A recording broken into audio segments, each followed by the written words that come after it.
It's Monday, January 12th. Today on Your Morning Atlantic, a Nova Scotia community gathered yesterday to mourn the loss of a 13-year-old boy who died after a dog attack. Your top news headlines just ahead. And the Prime Minister heads to China. We'll chat with Dalhousie University's Laurie Turnbull about Mark Carney's trip and other current political headlines. That's in our 7 o'clock hour. And saddle up. Crystal pays a visit to the Halifax Lancers to celebrate their 90th anniversary and to find out about equine therapy and in the heart of the city. All that and so much more just ahead on the Monday edition of Your Morning Atlantic.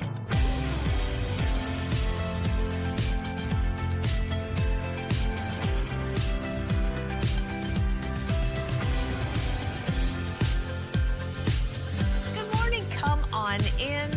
Almost 6:01 on this Monday, January 12th. So glad you can join us. Yeah, a little bit later in the show, we'll be horsing around with some equine therapy. I'm super excited about that. I got to visit the Halifax Lancers last week. It's such a cool stable, isn't it? So cool. And the horses are there in the city, and you're actually encouraged to go up and visit them. Never feed them.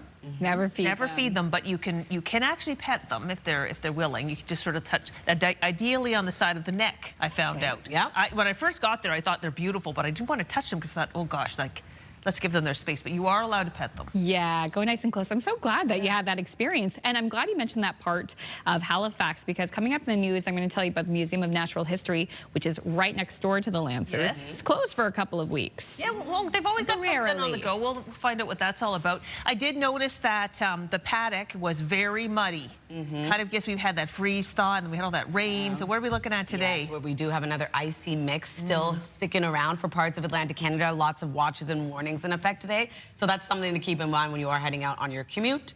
Some extra time out on roads. Ooh, good to know. Yeah. Good to know. Unfortunately, we're seeing that snowfall, rainfall, freezing rain, some blowing snow across the region. So definitely something to keep in mind when you are heading out. And another cold start to the week as well. Yeah, worth noting, too, some ferry cancellations this morning as well for the ferries that run in between the different provinces. That makes sense, yeah, because we are going to see active weather for much of the day today. Here's a live look at St. John, New Brunswick, starting off at -3 degrees, not even factoring in that wind chill, which we'll take a look at in a second. But we are going to see a chance of some flurry activity before clearing for parts of the Maritime region. As of right now, -3 degrees as you head outdoors in Fredericton as well, -2 in Charlottetown and in Halifax, 1 degree in Sydney and into St. John's, Newfoundland. Here's a look at that wind chill early this morning. So it is going to feel cooler starting off the work week. Same thing goes for Newfoundland and Labrador. Risk of frostbite over in Labrador City today.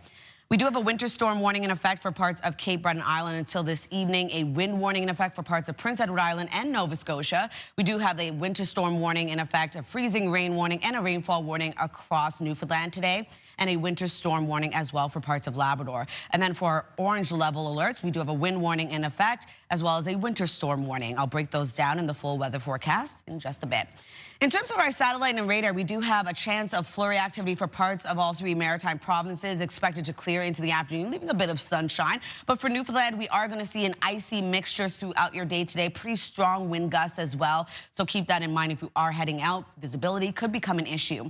In terms of our current wind, it will continue to pick up throughout the day. As of right now, 48 kilometers per hour in North Cape, 35 in Halifax, 33 in Greenwood, as well as into Charlottetown. Wind gusts of up to 61 kilometers per hour in North Cape, with 59 in Lunenburg and Halifax, 52 in Charlottetown, 57 in Greenwood. We'll take a look at your long-range forecast just ahead, but first a look at your local news with Amanda.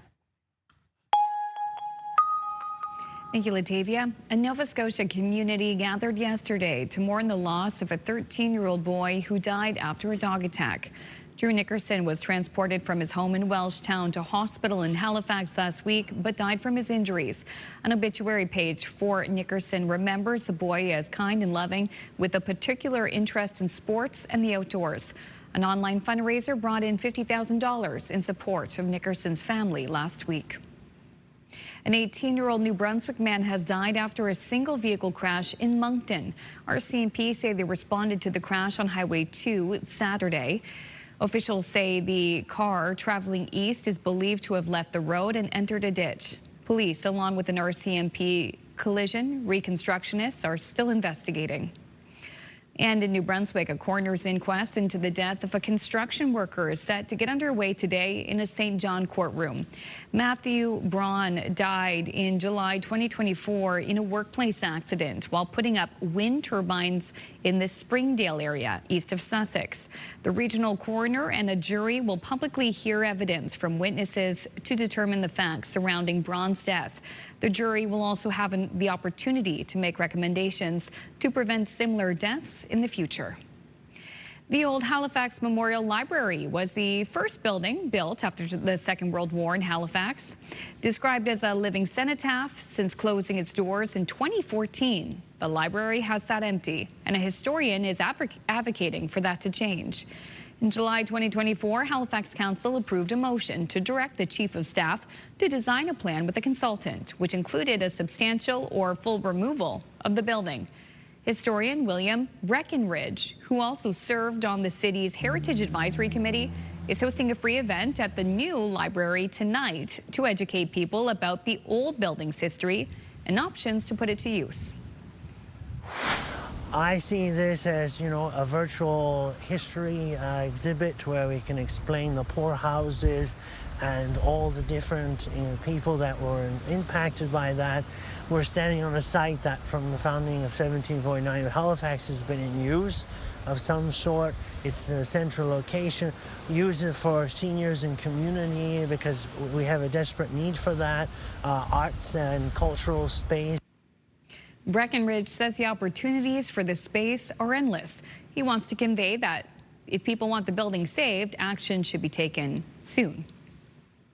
Halifax's Museum of Natural History will be closed to visitors for 2 weeks beginning today.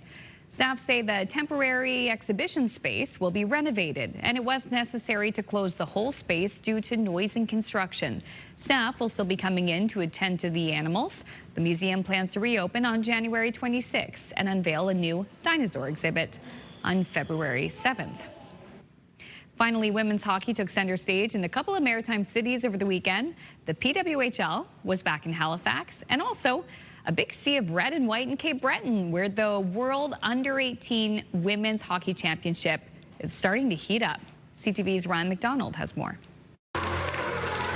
To say the least, it was a night when women and girls took center stage. Boylston, Nova Scotia's Kendall Doiron scored a goal and an assist in the first period to help set the tone, and the party was on Saturday night in Membertou.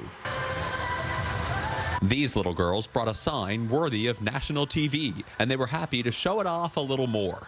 I think it's really cool, and I just love to watch Canada play.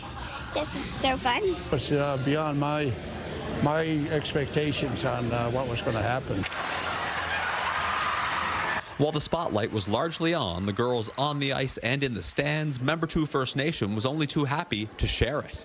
We want to make sure that they have really good memories when they get back home, and a lot of our own culture is seen in other countries. I'd stay here until 6 tomorrow morning and not sleep again tonight. Local volunteers have been pulling long hours here at the World Under-18 Women's Hockey Championship, but they say it's been worth it. I think it is already a perfect event. And I mean, we want Team Canada to win.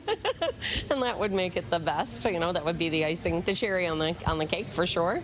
In the end, Canada beat Switzerland 9-0 to take their opening game, though the score didn't really seem to matter. And some in the stands here were also well aware that down the highway in Halifax, the PWHL was making its second takeover tour stop with a game between Boston and Ottawa Sunday at a sold-out Scotiabank Centre. It's female hockey. It's something that's growing tremendously, and we hope to help it grow. Go, Canada, go! Canada's next game is Monday evening here in Membertou against Hungary. Ryan McDonald, CTV News on the Membertou First Nation. Wow, all that happening here in the region. Really exciting. Very exciting. What a weekend. I know. Okay, in case you haven't heard, get this.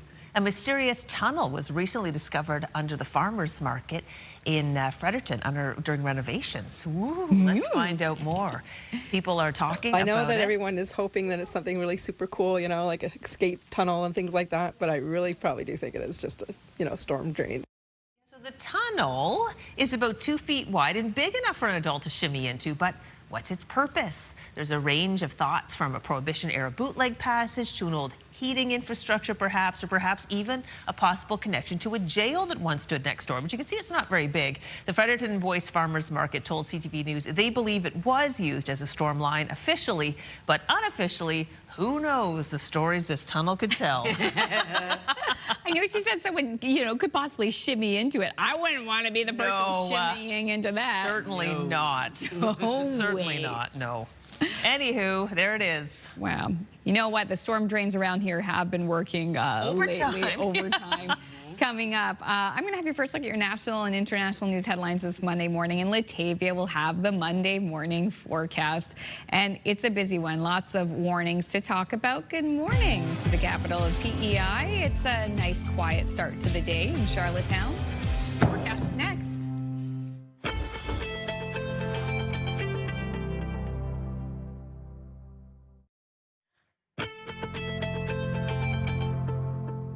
Happy Monday, Atlantic Canada. The time now is 6:13. We're taking a live look at Yarmouth. 0 starting off your day, actually now -1. We are going to see a chance of flurry activity early this morning before clearing into the late afternoon, leaving mainly cloudy skies. Weather is brought to you by the Atlantic Lottery mobile app. We are going to see a cooler start to the work week. As of right now, it is -3 degrees as you head outdoors in Fredericton, -2 in Charlottetown and in Halifax, 1 degree in Sydney, as well as into St. John's, Newfoundland. We do have watches and warnings across Atlantic Canada today. We do have that winter storm warning in effect for Inverness County until this evening. Could see snowfall between 15 to 25 centimeters, wind gusts of up to 100 kilometers per hour.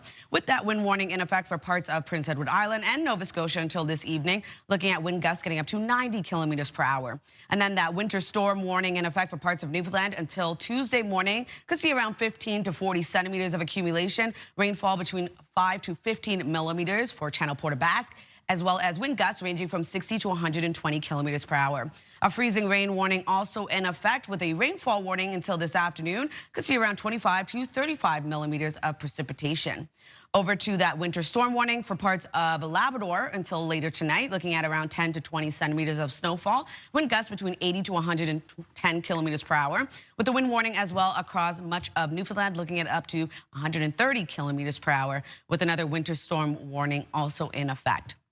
Here's a look at that system currently tracking across the region. Moved in overnight Sunday. We are going to see an icy mixture for much of Newfoundland. So we're looking at snowfall for parts of the region, as well as that risk of freezing rain. And then in behind it, we're also seeing periods of rain as well. So for the maritime region, for the most part, we're just seeing a chance of some flurry activity for much of all 3 maritime provinces. For Cape Breton Island, seeing snow and or rain moving in today. And then into the afternoon, starting to see a bit of clearing, still holding on to a bit of flurry activity. Looking at around a 30 to 60% chance of it happening. Going to see a bit of sunshine as well into the late afternoon. For Labrador, we are going to see flurry activity as well for parts of that province, and still dealing with a wintry mix for much of Newfoundland. Still going to remain into early Tuesday morning while we see the system clear out of the maritime region. Still holding on to flurry activity for parts of Cape Breton. If you're wondering about precipitation totals, it's going to remain quite light for Nova Scotia, only seeing around 5 to 20 millimeters for Newfoundland. That's going to be the heaviest of that rainfall. And then for our snowfall outlook, looking at around 1 to 5 centimeters of accumulation for parts of New Brunswick and Prince Edward Island. The heaviest being 10 to 15 centimeters for North Mountain. 1 to 5 centimeters of accumulation as well for Labrador, seeing the heaviest into St. Anthony at around 30 to 45 centimeters of accumulation. So for a forecast today for New Brunswick, starting off the day with flurry activity, that will clear out, leaving sunshine into the mid to late afternoon. Daytime highs will range from -6 to -1, wind gusts of up to 60 kilometers per hour expected. Prince Edward Island looking at highs between -3 to -1. Snow will transition over to flurries for the remainder of the day, wind gusts of 80 kilometers per hour expected. Cape Breton, eastern Nova Scotia, periods of rain and or snow throughout your day today. Daytime highs between -2 to 1. And we are going to see wind gusts getting up to 90 kilometers per hour. For the rest of Nova Scotia, highs will range from -1 to +1. Flurries start off your day clearing into the mid to late afternoon, leaving mainly cloudy skies, wind gusts of 70. Labrador City, we're looking at a high of -17 degrees today. We're going to see mainly cloudy skies. Flurries will arrive into the evening, and then a high of 7 degrees for St. John's, Newfoundland, looking at rain and or snow throughout your day. Transitions over to flurries into the evening as well. Tuesday's forecast will remain cooler, but still going to be much warmer than we're seeing today. Still dealing with a bit of a wintry mix, looking at a chance of flurries and or showers for parts of Nova Scotia, flurry activity for parts of Newfoundland, and then into Wednesday's forecast, another system makes its way over. It's going to bring rain and or snow back around. Yukon, for parts of the Maritime region, seeing light snowfall as well for parts of Labrador. So the system will start to clear out, bringing in another one in behind it, rain. That's a look at your weather forecast. We'll throw things over to Amanda. Thank you, Latavia. Protests are escalating in Iran. Late last night, U.S. President Donald Trump says Iran reached out to the U.S. and pitched negotiations after he threatened action in response to the nationwide crackdown on demonstrators. Iran wants to negotiate, yes. We may meet with them. I mean, a meeting is being set up, but we may have to act because of what's happening before the meeting. But a meeting is being set up. Iran called, they want to negotiate.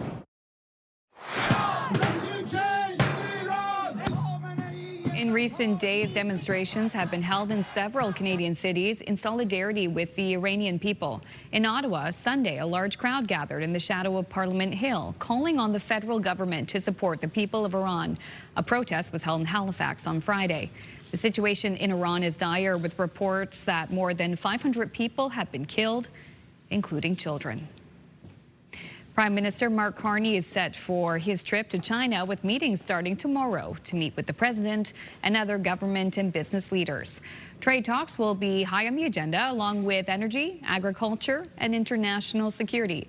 Mark Carney's visit marks the first official trip to China by a Canadian prime minister in nearly a decade. The meetings are scheduled to take place January 13th to the 17th before the Prime Minister heads to Switzerland to attend the World Economic Forum annual meeting. Back here at home, the high cost of groceries is having a crushing impact on Canadians right across the country. Making matters worse, recent statistics show some areas of the country are dealing with steeper rates of food inflation compared to others. CTV's Paul Hollingsworth has more on who is facing the biggest increase. A father of four and a busy shopper, Jean-Marc Leblanc has noticed shrinkflation is now part of his shopping routine. Smaller packaging at higher prices. I'm spending $6 for that when it's maybe 33% less of a quantity. Based on year-over-year price changes for food products across all Canadian provinces, New Brunswick had the highest increase at 3.7%. Nova Scotia was the lowest at 2.7%. The national average across the 10 provinces and 3 territories was 3.4%. I've noticed a steady increase. Dalhousie University professor and food distribution researcher Sylvain Charlebois says the drop in gas prices have lowered the cost of transporting food, which brings a positive effect in remote areas like Nova Scotia more than other provinces. Federal and provincial tax cuts and the GST holiday cut into food inflation rates depending on the province. Our break was like 14%, and in New Brunswick it was 15%, I believe, and in Ontario as well. But most provinces, the break was only 5%. According to Charlebois, one of the biggest challenges for regions like Atlantic Canada are interprovincial trade barriers that have a direct impact on transportation costs and the overall price of food. In all provinces, the price of grapes, berries, coffee, and ground beef are going up on a monthly basis, which makes this shopper skeptical when it comes to receiving good news related to inflation. Can you believe anything these days? He anticipates prices to climb even higher and will continue to be a selective shopper searching for the best bargains. Paul Hollingsworth, CTV News, Fall River, Nova Scotia. Thank you, Paul. A quick break. When we return, we'll have your messy moment from our colleagues at TSN. The Monday edition of Your Morning Atlantic. We'll be right back after this. Please stay with us.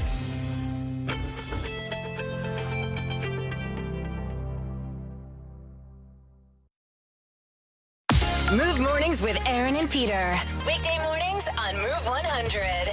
The most fun in the morning. And home of the $1,000 minute.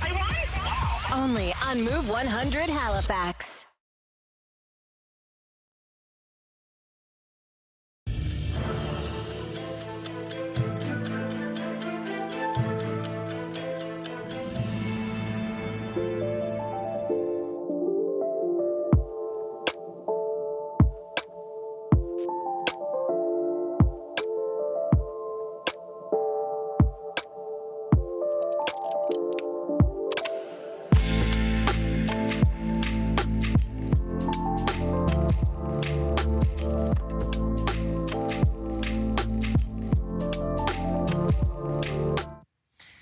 Welcome back. It's now 6:25 and time to check in with our friends at TSN Sports Center for today's must-see moment. How's it going? Jermaine Franklin inside the TSN Sports Center newsroom with your must-see moment from Sunday. For it, we go to Philly. 49ers Eagles Sky Moore takes the handoff, tosses it to Jawan Jennings, and yes, he's going to throw it. Christian McCaffrey wide open, makes a great grab for the TD. What a great play from the Niners offense. The trickery catches the defense sleeping. Jennings also threw a touchdown to McCaffrey in the Super Bowl 2 years ago. That helped San Fran upset the champs, and it's your must-see moment from Sunday. And tonight on TSN, it's Monday Night Football NFL Playoffs edition. Texans taking on the Steelers to wrap up Wild Card Weekend. Coverage begins at 7:30 p.m. Eastern. That's all from the Sports Center newsroom. Have a great day.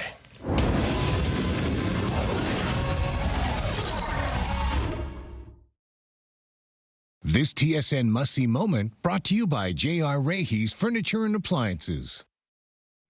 Now taking a look at your 3-day forecast for New Brunswick, a high of -3 degrees today. We do have isolated flurries expected to clear, leaving a mix of sun and cloud. Then on Tuesday, a high of 1. We are going to see sunshine, but also seeing the return of some flurry activity to the northern and southern region of the province. And then on Wednesday, warming up to 4 degrees, seeing a chance of flurries and/or showers across the province. Nova Scotia going to see a high of 0 today. Snow and or rain for much of the province into the evening, flurries. On Tuesday, we're looking at a high of 2 degrees. We do have a mix of sun and cloud with increasing cloudiness into the afternoon. And then on Wednesday, a high of 7, looking at showers and or flurries returning. Prince Edward Island looking at a high of -3 degrees today. Snow will transition over to flurries for the remainder of the day. 1 degree on Tuesday with sunny skies across the island. Then on Wednesday, 4 degrees with scattered flurries, evening showers.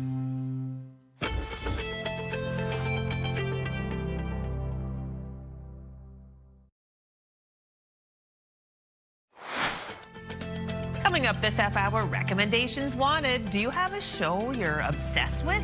What do you think people need to watch immediately? Well, you're looking for your must-see suggestions. That's the topic of today's Move Morning Chat, coming up on Your Morning Atlantic.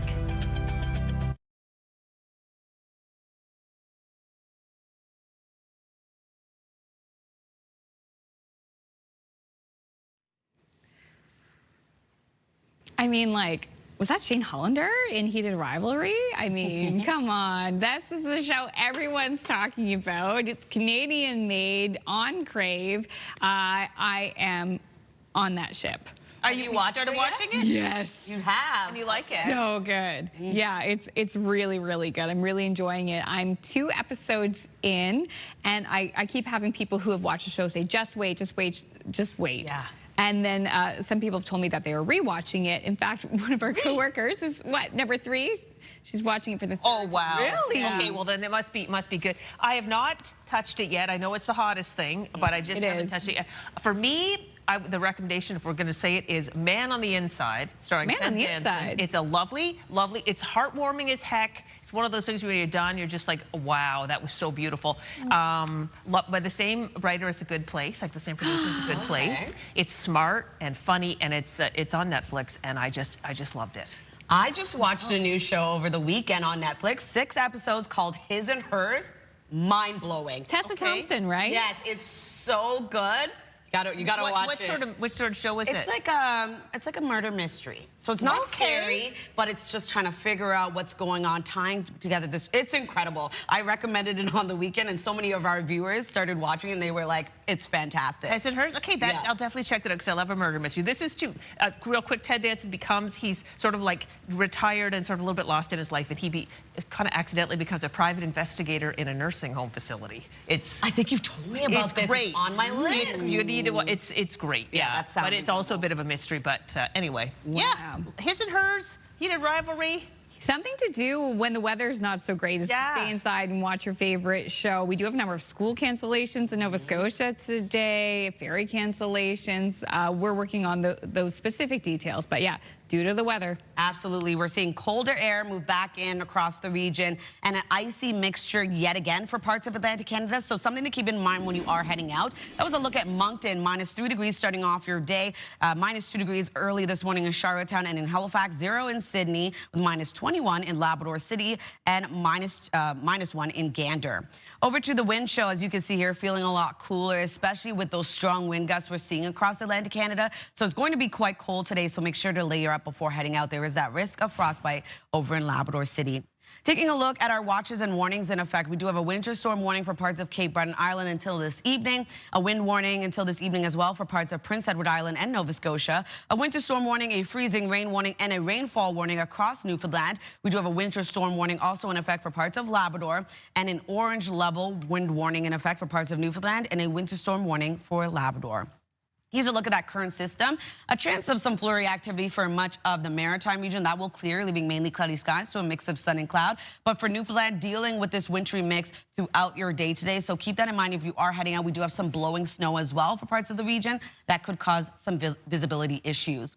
In terms of the current wind across the Maritimes, will continue to pick up into the afternoon. As of right now, we're looking at 48 kilometers per hour in North Cape, 43 in Canso, 39 in Lunenburg, and 37 in Greenwood. Wind gusts of up to 57 kilometers per hour into Charlottetown, Canso, and Greenwood, 54 in Grand Etang and in Sydney. We'll take a look at your long-range forecast just ahead, but first a look at your local news with Amanda.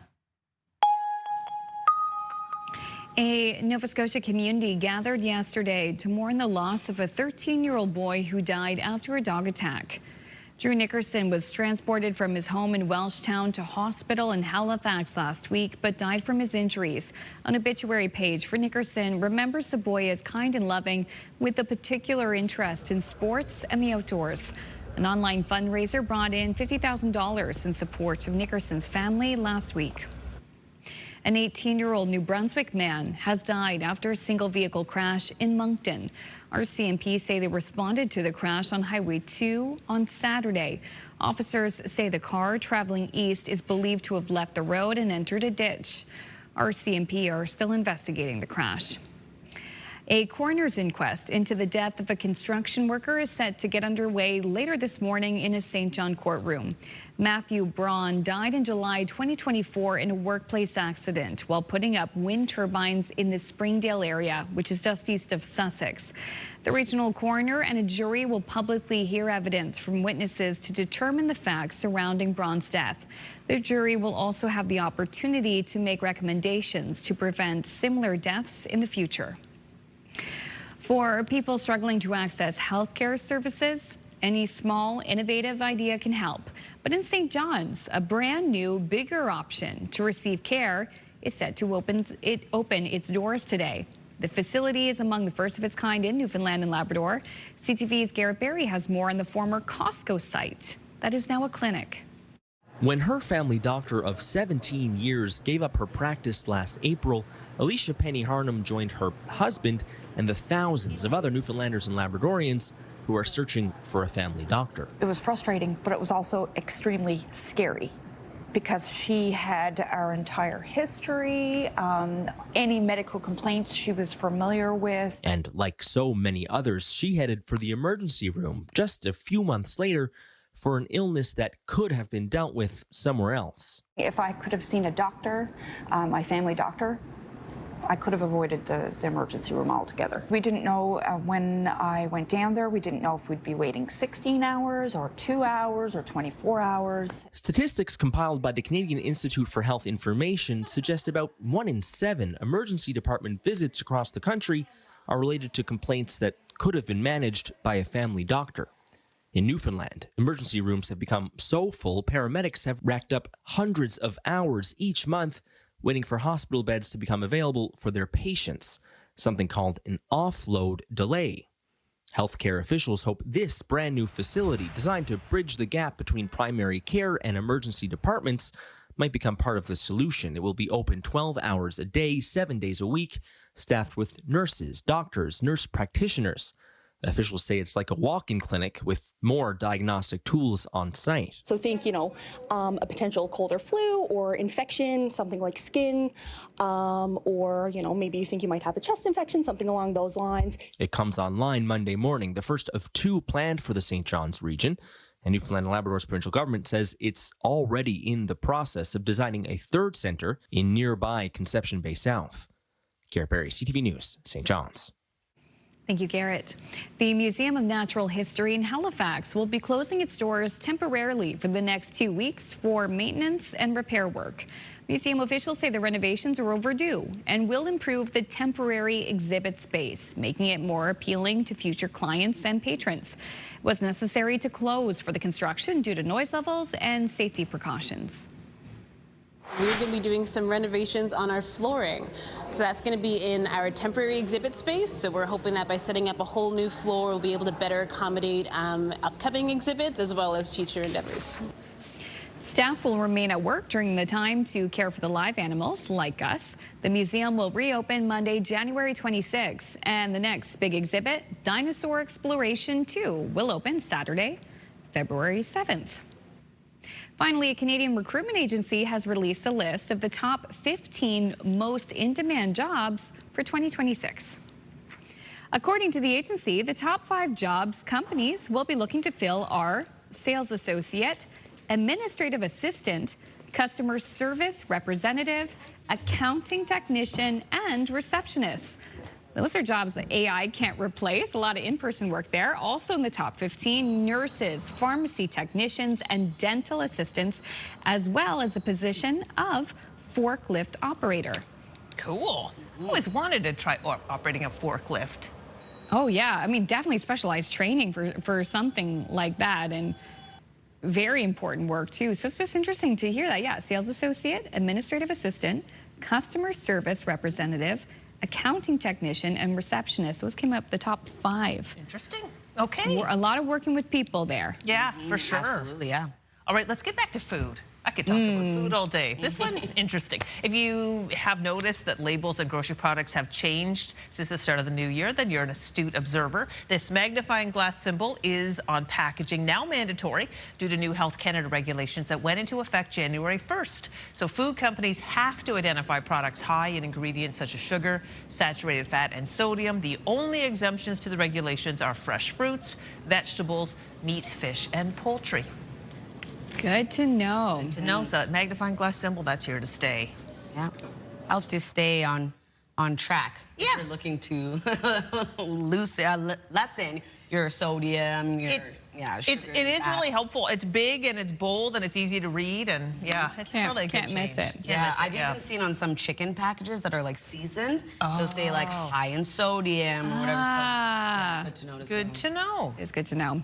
Still ahead, the Golden Globes were last night, and there were some big winners, especially for some Canadians. We'll have those details coming up. But first, it is the Move Morning Chat. And speaking of, we want to know, what are your must-see TV recommendations right now? We'll have that conversation coming up in the Move Morning Chat, and we want to hear from you.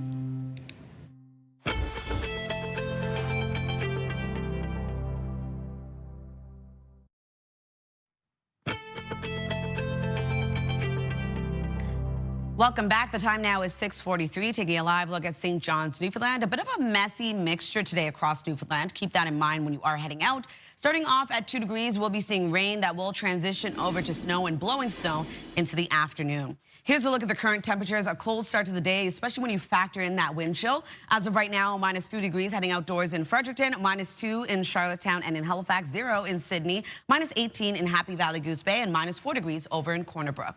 We do have watches and warnings currently in effect. A winter storm warning for parts of Cape Breton Island, looking at around 15 to 25 centimeters of accumulation. Wind gusts of up to 100 kilometers per hour. With an additional wind warning in effect for parts of Prince Edward Island and Nova Scotia, could see up to 90 kilometers per hour. A winter storm warning in effect for parts of Newfoundland, could see around 120 kilometers per hour for wind gusts, up to 15 millimeters for rainfall, and up to 40 centimeters of snowfall. A freezing rain warning with the rainfall warning also in effect until this afternoon, looking at around 25 to 35 millimeters of precipitation. A winter storm warning for parts of Labrador until tonight, could see up to 20 centimeters of snowfall, wind gusts of 110 kilometers per hour. An orange level wind warning for parts of Newfoundland until later tonight, could see up to 130 kilometers per hour, with a winter storm warning also into effect for parts of Labrador. Here's a look at that current system tracking across Atlantic Canada. We're looking at a chance of some flurry activity for parts of all 3 maritime provinces. That will clear into the afternoon, leaving sunshine. We will be seeing a wintry mix across Newfoundland, looking at snowfall, rainfall, and a risk of freezing rain. And then for parts of Labrador, also going to see snowfall for your province as well. Then into the evening, a lot of that precipitation in the form of flurry activity clears out of the Maritimes. Still seeing flurries for parts of Cape Breton. And then for early Tuesday morning, still seeing that system situated for parts of Newfoundland and Labrador. If you're wondering, excuse me, if you're wondering about our rainfall, is going to remain quite light for Nova Scotia, and then seeing some totals accumulate for parts of Newfoundland at around 2 to 20 millimeters. For snowfall, 1 to 5 centimeters expected for parts of Prince Edward Island and New Brunswick, getting up to 10 to 15 for North Mountain, and then for Labrador, 1 to 5 centimeters of accumulation, and the heaviest being St. Anthony at around 30 to 45 centimeters. So we're starting off the day in New Brunswick with a chance of flurries that will clear into the mid to late afternoon, leaving a mix of sun and cloud. Daytime highs ranging from -6 to -1, wind gusts of 60 kilometers per hour expected. For Prince Edward Island, highs between -3 to -1. We do have snow that will transition over to flurries, a bit of blowing snow as well into the early afternoon, wind gusts of 80 kilometers per hour. Cape Breton, eastern Nova Scotia, highs between -2 to 1. We are going to see rain and or snow throughout your day, wind gusts of 90. And then for the rest of Nova Scotia, highs between -1 to +1, looking at flurries clearing, leaving mainly cloudy skies with wind gusts of 70. Labrador City looking at a high of -17 degrees, mainly cloudy skies throughout your day. We do have flurries into the evening. Same thing for St. John's, Newfoundland, but we're looking at mixed precipitation throughout your day, flurries into the evening as well. For Tuesday's forecast, temperatures will start to slowly rise. We are going to see sunshine in the forecast. Also, a chance of flurry activity and or showers for parts of Newfoundland, looking at a bit of flurry activity as well. Wednesday, we have another system moving in that's going to bring a wintry mix back around. Temperatures really warming up. Thursday, we're looking at rain for the most part for parts of Atlantic Canada and seeing snowfall for parts of Labrador. That's a look at your weather forecast. We'll throw things over to the Move Morning Chat.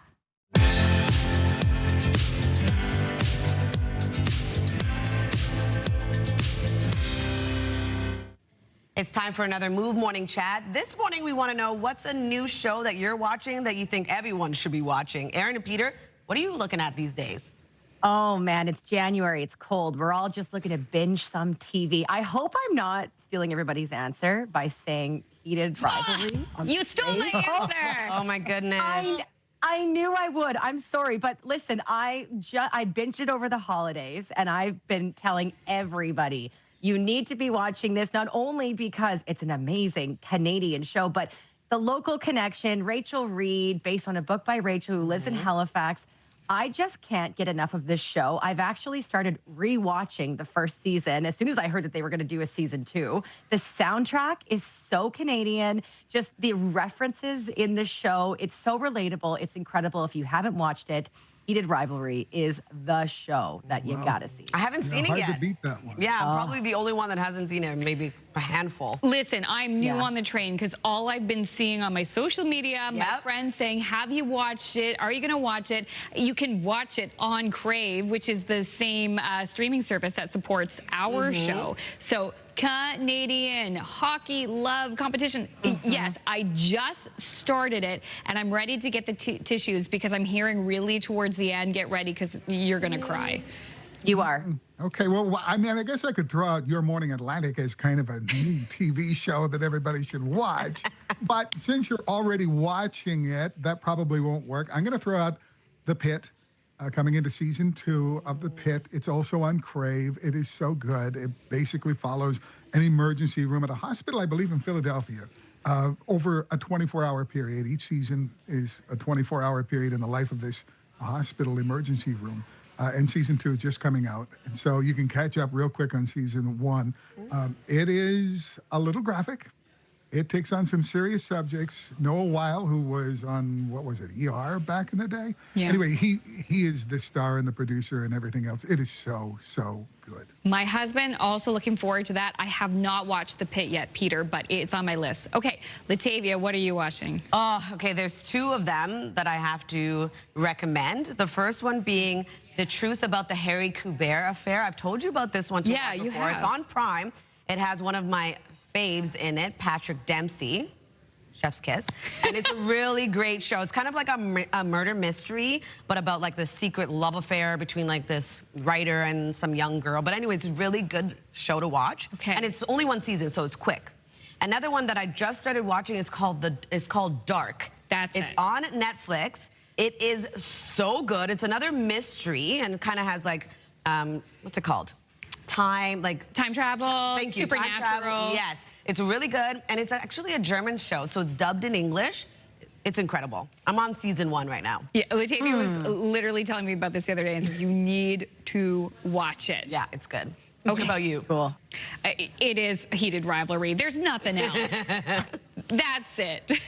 That's the show. That is the show. No notes. So we're throwing this question out to our viewers. We're asking you at home, what is a new TV show you think everybody should watch? Send us a text at 10400. We're going to share your suggestions a little later.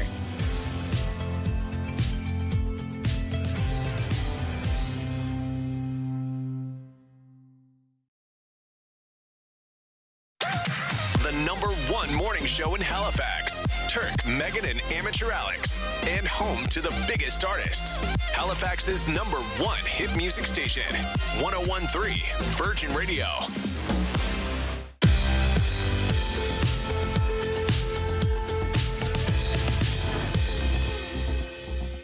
Welcome back. Time now is 6:54. I'm going to head over to Hollywood, take a look at your entertainment headlines. The Hollywood award season has officially kicked off at the 83rd Golden Globe Awards, with Nikki Glaser returning to host for a second year. The Golden Globes, without a doubt, the most important thing that's happening in the world right now. One battle after another taking top honors, being awarded Best Motion Picture in the musical or comedy category. Filmmaker Paul Thomas Anderson swept the Best Director and Best Screenplay categories. You guys are being so generous with this affection for me and this film, and I'll take it. Tiana Taylor won Best Female Supporting Actress. And the Golden Globe goes to, you want to help me out? Yeah. Hamnet.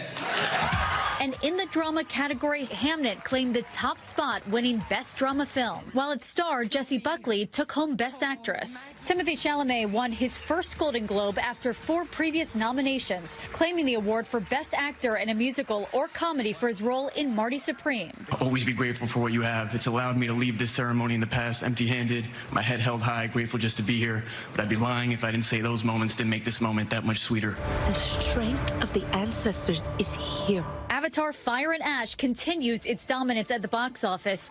The 3rd installment in the James Cameron series again taking the top spot with more than $21 million over the weekend. Disney is the parent company of ABC News. Paramount's Primate came in second. The Housemaid, starring Sydney Sweeney, took third. Andrea Bocelli will headline the opening ceremony at next month's Winter Olympics. Organizers say the famed Italian singer will join Mariah Carey, who was previously announced. And happy birthday, Howard Stern. The shock jock is 72 years old. That's what's happening in Hollywood. Nicole D'Antonio, ABC News. 3 more years with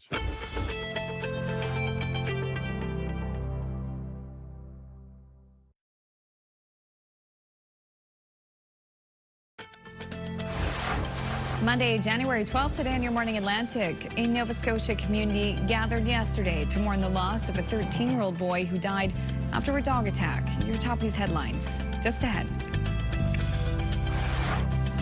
And heading to China, Prime Minister Mark Carney is heading to the country for trade talks, and Dalhousie University's Lori Turnbull will chat with us about the trip and other political news. That's later this half hour. That all coming up on Your Morning Atlantic.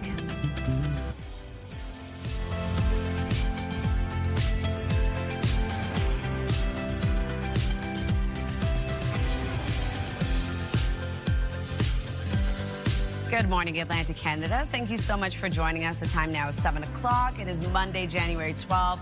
Already, I can't believe that. Yeah, we're almost halfway through the month. Yeah, I was complaining about, like, dealing with winter and all that jazz to my husband. He's like, you know, 2 more months.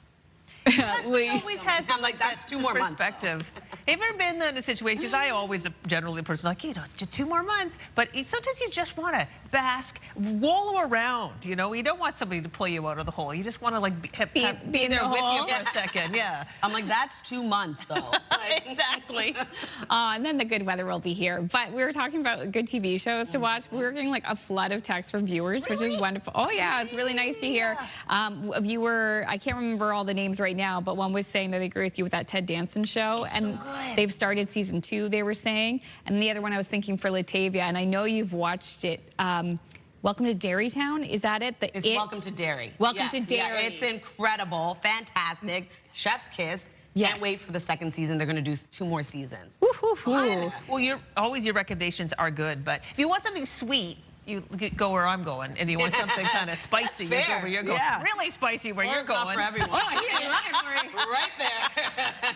That is Anyway. for when the child is in bed. The heat will not be found in our weather today. No, unfortunately not. We're dealing with some active weather still tracking across the region. Moved in Sunday night, still bringing an icy mixture for parts of Atlantic Canada, so keep that in mind when heading out. Wow. Look at this sunrise starting off the day. It's pretty. Gorgeous. All right, so it's going to feel quite cold this morning. -2 degrees starting off your day in Halifax. And then factor in that wind chill, factor in those strong winds. So keep that in mind when you are heading out, only dealing with a chance of flurries in your area early this morning. -3 degrees starting off your day in Fredericton, -2 in Charlottetown with 0 in Sydney, -21 in Labrador City, 3 degrees into St. John's, Newfoundland. Here's a look at the wind chill for the maritime region. So it is going to feel cooler. Obviously, Labrador feeling even cooler than that. We do have a risk of frostbite for Labrador City. Watches and warnings currently in effect across Atlantic Canada. We do have a winter storm warning and a wind warning for parts of the maritime region. Looking at a winter storm warning, freezing rain, and a rainfall warning for Newfoundland. A winter storm warning also in effect for parts of Labrador. Then we have an orange level wind warning for Newfoundland and an orange level winter storm warning for Labrador. Here's a look at that current system tracking across the region. A chance of some flurry activity early this morning for parts of all 3 maritime provinces, and then seeing that heavier of this precipitation as well as snowfall and risk of freezing rain over in Newfoundland today. Visibility could become an issue because of that blowing snow we're seeing as well.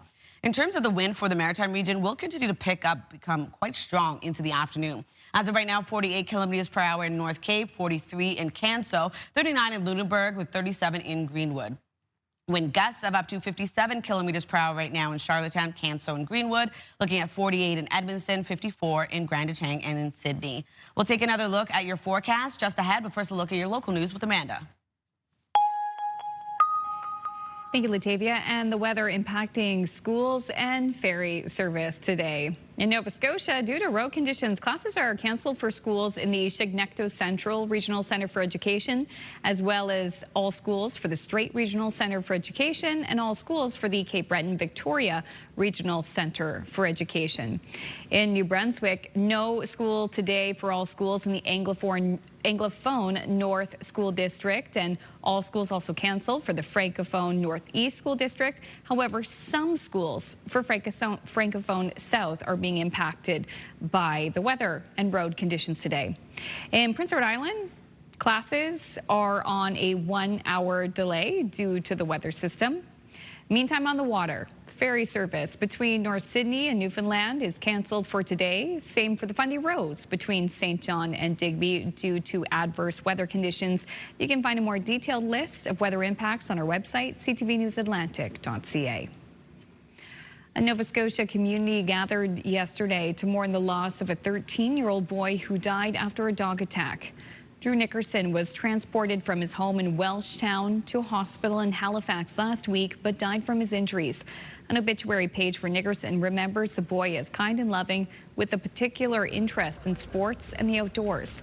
And an online fundraiser brought in more than $50,000 in support of Nickerson's family last week. An 18-year-old New Brunswick man has died after a single vehicle crash in Moncton. RCMP, they say they responded to the crash on Highway 2 on Saturday. Officers say the car traveling east is believed to have left the road and entered a ditch. RCMP are still investigating. A coroner's inquest into the death of a construction worker set to get underway this morning in a St. John courtroom. Matthew Braun died in July 2024 in a workplace accident while putting up wind turbines in the Springdale area east of Sussex. The regional coroner and a jury will publicly hear evidence from witnesses to determine the facts surrounding Braun's death. The jury will also have the opportunity to make recommendations to prevent similar deaths in the future. Halifax's Museum of Natural History will be closed to visitors for 2 weeks beginning today. Staff say the temporary exhibit space will be renovated, and it was necessary to close the whole space due to noise and construction. Staff will still be coming in to attend to the animals. The museum plans to reopen on January 26th and unveil a new dinosaur exhibit on February 7th. Finally, a new year. Always a great time to try something you've never done before. And as CTV's Ryan McDonald shows us, some people in Cape Breton did exactly that this weekend while learning a bit about island cultural tradition. New year, new hobby. For this group, trying traditional step dancing for the first time on Saturday, that was pretty much the idea. I think in January everybody's want to get moving, so what better way than to do some Cape Breton style dancing. Leanne Equine spent the weekend putting on 3 step dancing and square dancing classes here at the Island Folks Cider House in Sydney. There were lessons for beginners like these folks and for people who have some previous experience.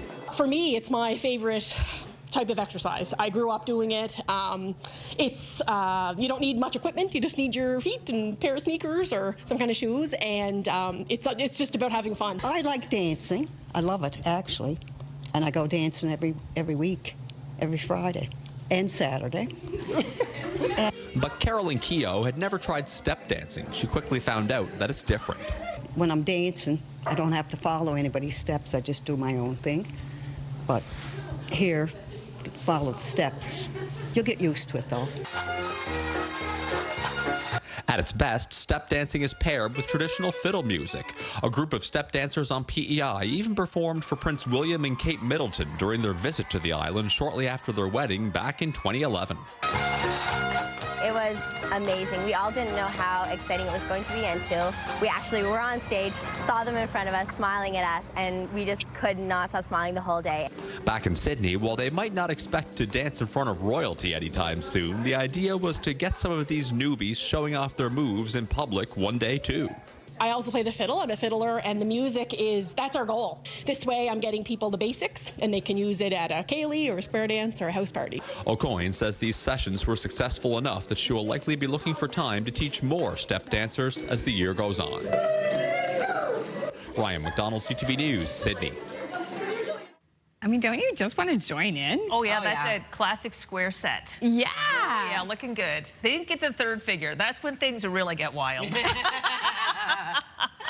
I want to go too, learn how to do it, and then also find out where the instructor got that cassette tape T-shirt from. So cool. Yeah, you guys have to come out to Cape Breton, especially the western side. There's a lot of square dances in the summer. Everyone's welcome. Go to a ceilidh. Exactly. Yeah, you ladies get asked to dance because you're so pretty. Let's move on now to talking about a creative way to solve the housing crisis. A Canadian teen has an idea. I'm concerned about the people in the future that will end up facing that problem, right? Because house prices are increasing. So the first-year engineering student at Western University decided to take action to combat homelessness in his home city. He developed this modular home made to be inexpensive and functional, and he's planning to live in the prototype for a year to refine the structure for optimal living. It doesn't look like much from the outside, but I'd be interested to see, more about it. Wow, and especially like I'm seeing the concept art there too. Yeah, yeah. So I don't know if this is that's the whole thing, or I don't know. I like the flowers on it. It's very cool. With the elevates it. Yeah, exactly. The other one looks like it's something that would be found in the upside down. It's kind of dark looking. Yeah, I think it's more like the the kind of the bones of it. It's not. Yeah. Very, very innovative, though. We're welcome to new ideas, that's for sure. Anything that can give us a bit of a solution. Yeah. All right, still ahead, I'm going to have a look at your national news headlines, and also after the break, Latavia has more details on today's messy weather. As you know, is having an impact on schools in the region, ferry service as well. Sun not yet up in Lunenburg, Nova Scotia, but it will be shortly. The forecast is next.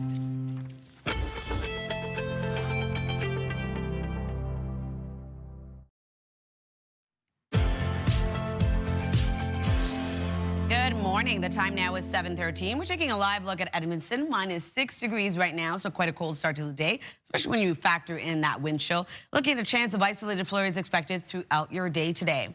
Weather is brought to you by the Atlantic Lottery mobile app. It's quite cold right across the region.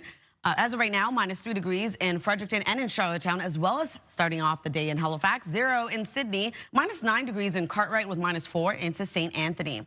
Watches and warnings currently in effect. We're looking at a winter storm warning for parts of Cape Breton Island until this evening. A wind warning also in effect for parts of Nova Scotia, as well as Prince Edward Island. We do have a winter storm warning in effect for parts of Newfoundland, a freezing rain and rainfall warning as well until later this afternoon.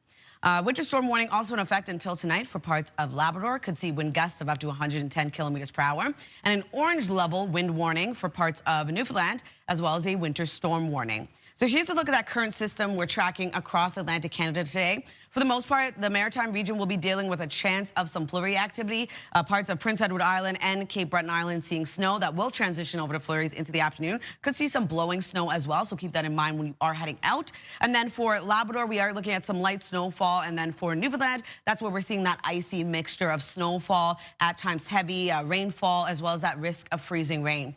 Into the afternoon, slowly that flurry activity clears out of the Maritime region, taking us into in the evening, seeing a bit of clear skies, but for the most part, partly cloudy with a bit of snowfall still left behind in parts of Cape Breton Island, and seeing snow for much of Newfoundland and Labrador. If you're wondering about precipitation totals, going to remain quite light for Nova Scotia, seeing around 10 to 20 millimeters is your highest for parts of Newfoundland. And then for our snowfall outlook, seeing around 1 to 5 centimeters for parts of New Brunswick and Nova Scotia, New Brunswick and Prince Edward Island, rather, and for Nova Scotia, 10 to 15 centimeters expected for North Mountain.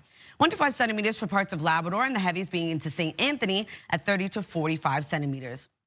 So we're seeing a flurry activity early in the morning for New Brunswick. That will clear, leaving a mix of sun and cloud for parts of the province. Looking at wind gusts of up to 60 kilometers per hour with highs between -6 to -2. Prince Edward Island seeing snow that will transition over to flurry activity for the remainder of the day. Highs will range from -3 to -1. Wind gusts of 80 kilometers per hour expected. For Cape Breton, eastern Nova Scotia, rain and or snow for this part of the province. We are going to see wind gusts of 90 kilometers per hour with daytime highs between -2 to 0. For the rest of Nova Scotia, flurries will clear, leaving mainly cloudy skies with highs between -1 to 0, and wind gusts of 70 kilometers per hour. A high of -17 degrees today for Labrador City. We are going to see mainly cloudy skies, flurries into the evening. 7 degrees for St. John's, Newfoundland, looking at rain and or snow throughout your day. Transition over to flurries into the evening as well. Tuesday's forecast, temperatures slowly start to rise and get a bit warmer. We do have a chance of flurries and or showers for parts of Nova Scotia. Also seeing some light flurry activity for parts of Newfoundland. Wednesday's forecast, temperatures really become quite warm for the Maritime region. We do have a wintry mix that will return. A chance of showers and or flurries remain for the Maritimes, transitioning over to rain into Thursday morning. Temperatures will start to cool down a bit. So that's a look at your weather forecast. We'll throw things over to Amanda for your national and international news headlines. Thank you, Latavia. Protests are escalating in Iran. Late last night, U.S. President Donald Trump says Iran reached out to the U.S. and pitched negotiations after he threatened action in response to the nationwide crackdown on demonstrators. Iran wants to negotiate, yes. We may meet with them. I mean, a meeting is being set up, but we may have to act because of what's happening before the meeting. But a meeting is being set up. Iran called, they want to negotiate.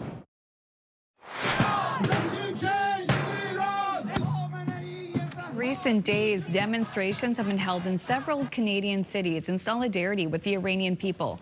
In Ottawa, Sunday, a large crowd gathered in the shadow of Parliament Hill, calling on the federal government to support the people of Iran. A protest was held in Halifax on Friday. Situation in Iran is dire, with reports that more than 500 people have been killed, including children. Prime Minister Mark Carney is set for his trip to China, with meetings starting tomorrow to meet with the president and other government and business leaders. Trade talks will be high on the agenda, along with energy, agriculture, and international security. Mark Carney's visit marks the first official trip to China by a Canadian Prime Minister in nearly a decade. The meetings are scheduled to take place January 13th to the 17th, before the Prime Minister heads to Switzerland to attend the World Economic Forum annual meeting. And speaking of that meeting, we will have a discussion with Dalhousie University political science professor Laurie Turnbull about this and more right after this break here on CTV's Your Morning Atlantic. Please stay with us.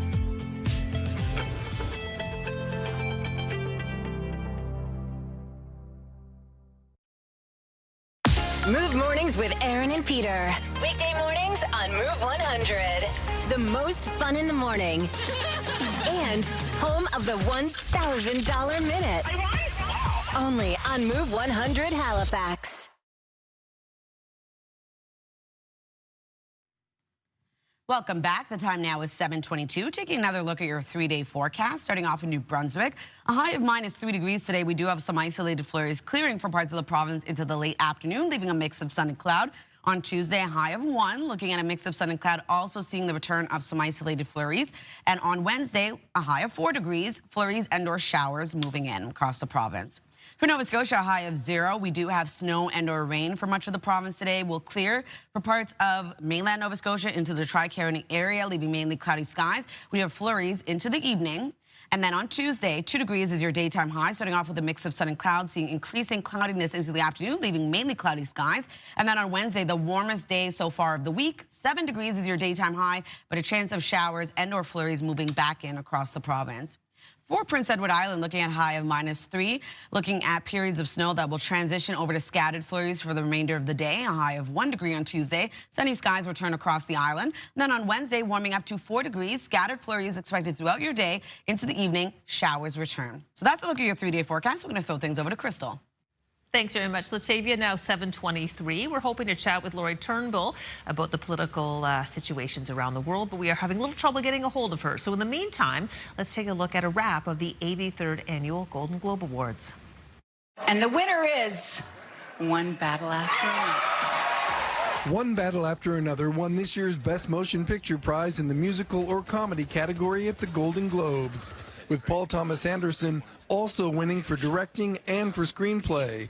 The film's Teyana Taylor won the supporting actress honor. I've been doing this since I was 15 years old, you know, and what this was for me was God reminding me that the wait is not punishment, it's preparation for what's already written. So my name being written on that card and engraved in this is just mind-blowing. Hamnet. Hamnet won the Globe for Best Motion Picture Drama, with its littlest star offering the press big words backstage. This film is all about grief and love, and grief is love, you know? And I think that on this set, everyone was a family. There wasn't one person who was rude or mean, and we all worked together to create this incredible film, and I'm proud that I got to be part of it. Drama's top acting prizes went to Hamnet's Jessie Buckley and The Secret Agent's Wagner Moura. The cinematic box office achievement honors went to Sinners, which also won for its score. And the popular K-pop Demon Hunters won the animated motion picture prize. This movie was a little scary to pitch and scary to make, but I think the success of it tells you that the audience wants to see original ideas. Golden from K-pop Demon Hunters won Best Original Song.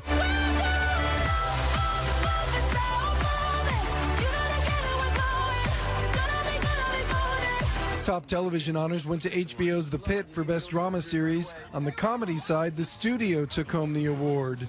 And in the limited or anthology series, Adolescence continued its award show streak, winning for The Show and for 3 of its stars. Next up on the award circuit, the Oscar nominations. They're happening on January 22nd.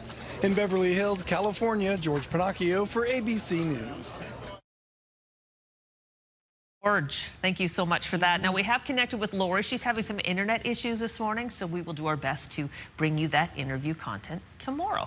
All right, but now we're going to bring you something a little fun. So are you a Thunderbirds fan, or have you been meaning to head to the Nest to catch a match? Then our brand new contest is for you. CTV wants you to team up with the Halifax Thunderbirds so you could win 4 tickets to the January 31st Thunderbirds game. Well, they'll face off against the Georgia Swarm. You'll also get a chance to watch the pregame warm-up from the penalty box, a night at the Halifax Marriott Harbourfront, and a $100 gift card to the Harbourstone Poorhouse. So to enter to the contest, go to our website. That code, oh my goodness gracious, it closes on Saturday. We're going to announce the winner on a Friday, January 23rd. Good luck to you. This is a great opportunity. This is pretty awesome. Yep.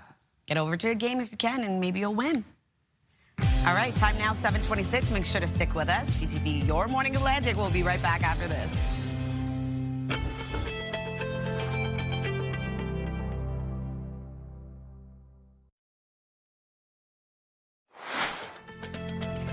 Just ahead, horsing around, the Halifax Lancers are celebrating their 90th anniversary. Crystal visits them to find out more about the milestone and learn more about equine therapy. That's coming up this half hour on the Monday edition of Your Morning Atlantic.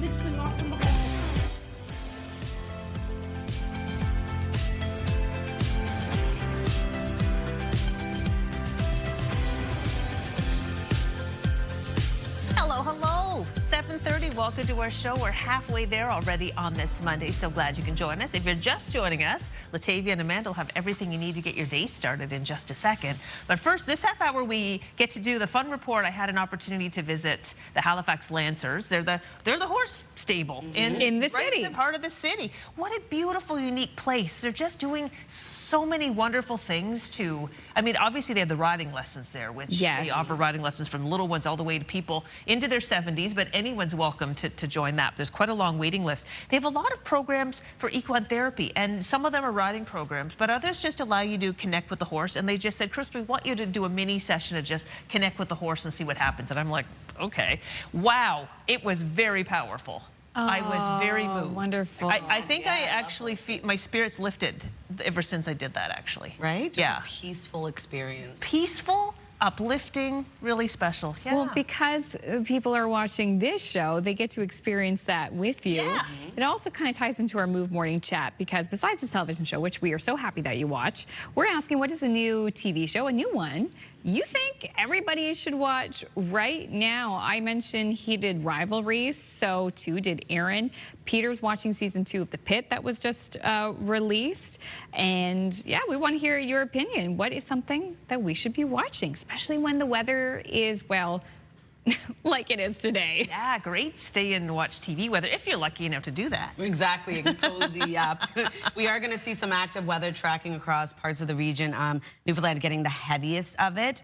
Here's a live look at Bedeck. A cloudy start to your day. We just have a chance of flurry activity early this morning for much of the Maritimes. We'll be clearing out, though, if you do see any flurry activity into the afternoon for parts of the Maritime region. But it is cold early this morning. Keep that in mind when you are heading out. -3 degrees in Fredericton, Charlottetown, and in Halifax early this morning.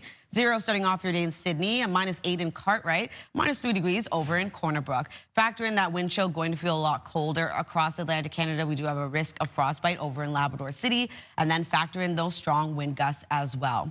In terms of the watches and warnings in effect, we do have a winter storm warning for parts of Cape Breton Island, Prince Edward Island, and Nova Scotia, seeing a wind warning. For Newfoundland, looking at a winter storm, freezing rain, and rainfall warning in effect. A winter storm warning in effect also for parts of Labrador. And then we have an orange level wind warning in effect and an orange level winter storm warning. Here's a look at that satellite and radar. So as I mentioned, a chance of flurries for parts of all 3 maritime provinces today. For parts of Cape Breton Island, also going to see some blowing snow. For Newfoundland, looking at that wintry mix, snowfall, rainfall, blowing snow, and a risk of freezing rain as well today. Here's a look at the current wind for all 3 maritime provinces. Will continue to pick up into the afternoon, but as of right now, 52 kilometers per hour for sustained wind in North Cape and in Sydney, 44 in Greenwood with 43 in Yarmouth, wind gusts of up to 63 kilometers per hour in North Cape, 80 in Sydney, 61 in Greenwood, and 59 into Yarmouth.